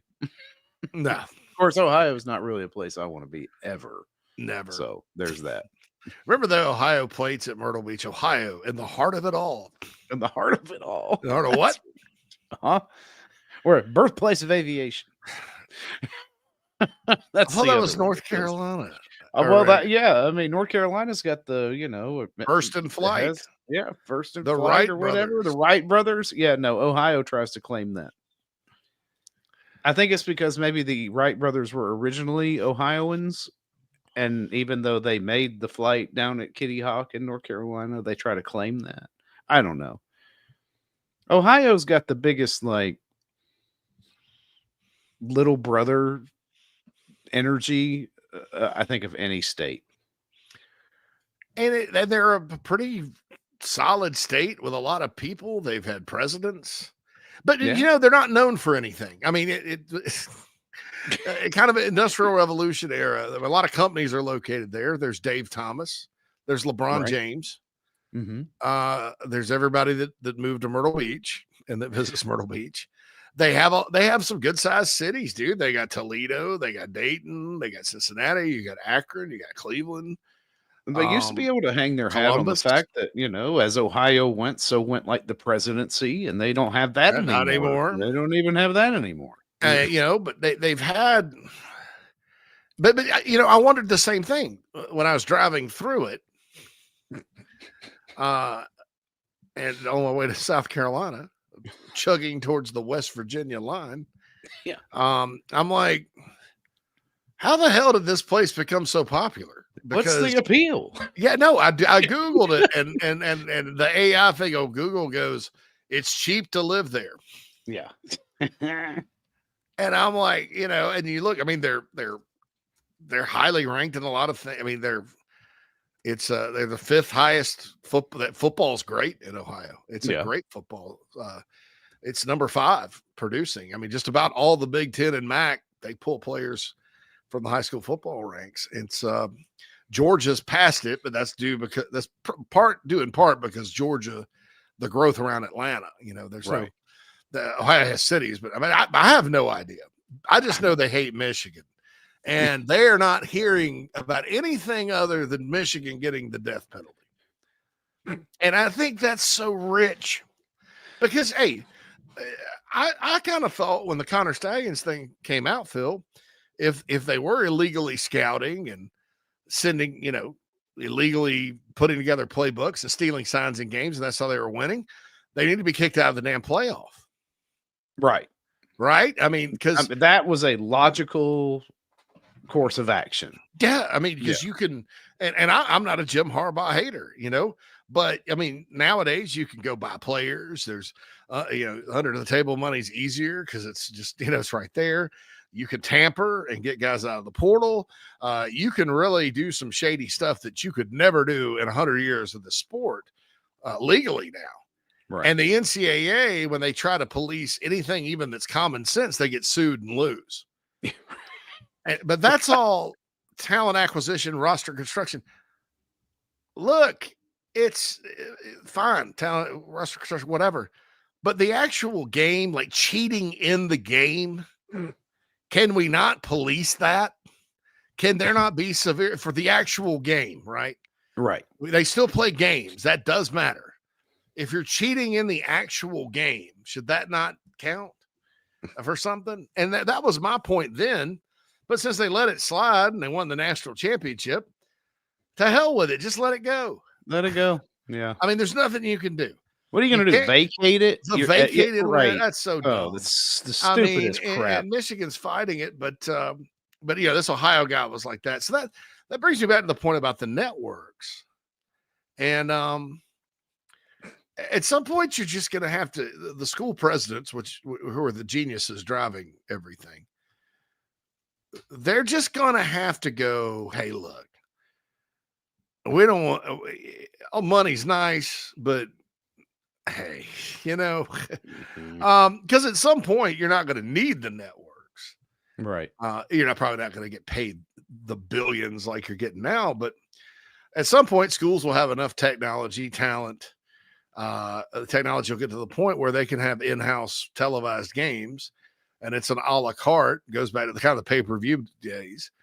I don't know if they can make as much money, but the idea for the Pac-12 network was probably not that far off with Apple. It was just there wasn't enough guaranteed flow. Yeah. And then it was a little ahead of its time. Probably about 10 years too soon, I would think. Yeah. A little ahead of its time. Because, you know, the more crappy deals like the ACC, who just got picked up, imagine that automatically by ESPN till 2036 in that terrible deal, because the geniuses at the ACC office decided that they should put that in there, that, you know, we'll give the network sole discretion as to whether or not they want to continue this contract. And the more that happens, the more you'll see people trending to Listen, we've got the technology. I mean, and, we got cameras. Yeah. We got the internet. Yeah. Okay. We got an app because, I mean, South Carolina's got an app. You could stream it on the Gamecocks Plus app, then make that available on TV platforms and all that. And boom, there you go. Now you don't need ESPN. Oh, damn it. Your mic went quiet. There. Mm-hmm. Jeez. I know. So, Bruin, are you talking about Samari Matthews? Oh. Is that Clemson, South Carolina? Who else? Let me look here. Let me check X. I just said that like Bruin could just talk to me back, and I paused. Yeah, that's right. For an answer. Good Lord. They're there. It's Friday. It's 6 minutes. 6 minutes left. So, to answer your question, FSU and Oregon. Oregon's been sneaking around there. Chris Hampton, actually, former Gamecock coach at Oregon, is I think his recruiter. Krager says the players get paid monthly or a lump sum. Monthly in most cases. There are some pot sweeteners, bonus money, things like that. But signing bonus. I know at Carolina it's rarely, lump sum, if at all, which is fine. But most of the agents and people like that don't demand upfront payments. That's actually more prevalent sometimes with high school recruits when you talk about NIL than in college.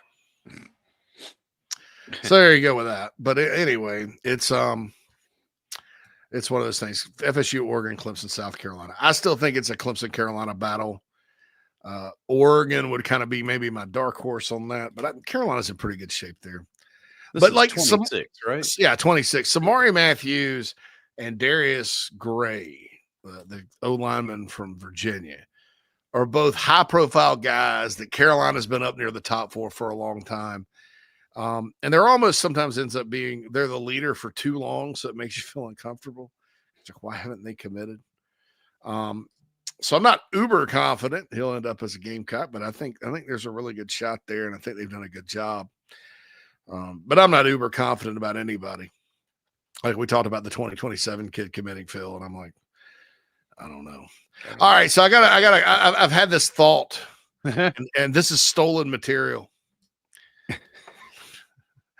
I think I know where. Yeah, okay. Stolen land. This is stolen land. Yeah.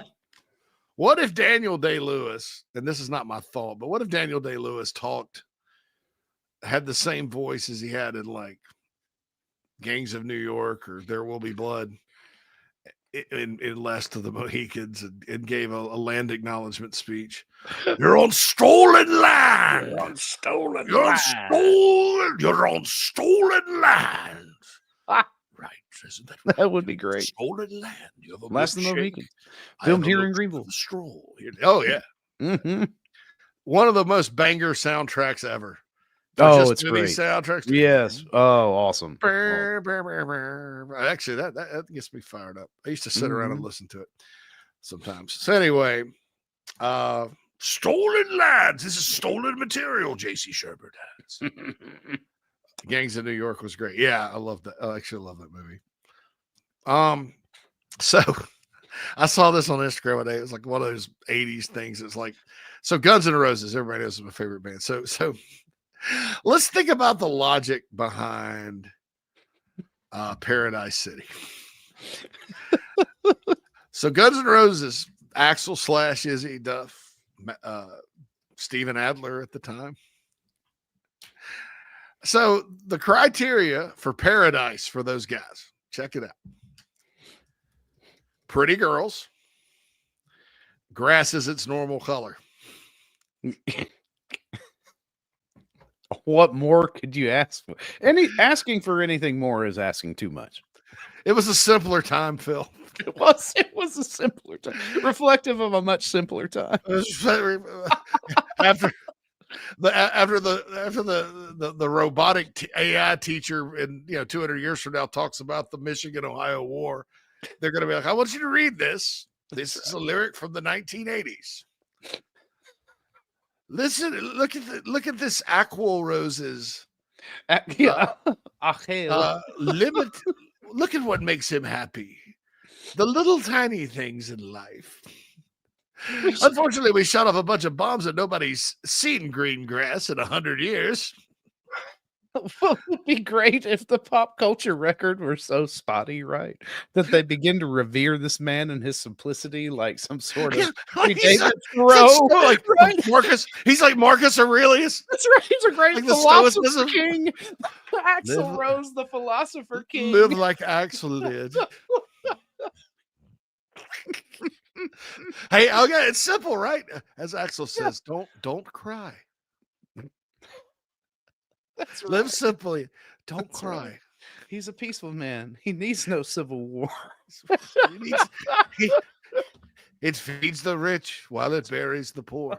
Buries That's the quote up there. When that's in the movie about the Ohio-Michigan War. That's right. Yeah. I don't need your civil war, philosopher Axl Rose. Whoa, dude! All right, we got to get out of here. Want to Happy thank Friday, everybody. all of our chat boxers. We've Phil and I really got. This was. I didn't expect to write future history today. No. We've laid out a post-apocalyptic map for those of you that post-apocalyptic. It's Jamie Bradford's fault because he's got me watching that Utah war thing, American Primeval. Yes, and I never knew there was a damn war in Utah. It was just for a minute, right? Mm-hmm. With the Mormons and Brigham Young. I mean, yeah, reading up on him frightens me sometimes. But so Jamie's got me watching that, so now I'm all like, this could happen again. This could. That's right. That's all. All right. Thanks to everybody this week for tuning in to Inside the Gamecocks, the show. We'll be back with more topics, more fun, hopefully some guests. Appreciate all of you. Brew and Bobby, my man Bobby in the Nana Sports chat box. Kreger. Tiffany says happy Friday. Happy Friday to you too, Tiffany. Don't forget Gamecock basketball. The men return tomorrow night, 8:30. Kickoff, tip-off. First ball at 8:30 on the SEC Network. Women are back. Probably heavy. I would call them heavy favorites. They play Auburn on noon Sunday on the SEC Network. For Phil Mullinax, who's going to get us out of here and say goodbye. JC right. Shurburtt. See you next weekend. Next weekend. See you Monday for another episode of Coffee, and we'll do it all again. Yep. Right, So I was just about to say, join JC bright and early with coffee. And JV will have John Whittle, of course. Mike Morgan scheduled to come up on Monday. Bring you some power hour. Kick off your week right. Everybody, y'all be safe out there. Enjoy the rest of your weekend, and we'll see you on Monday.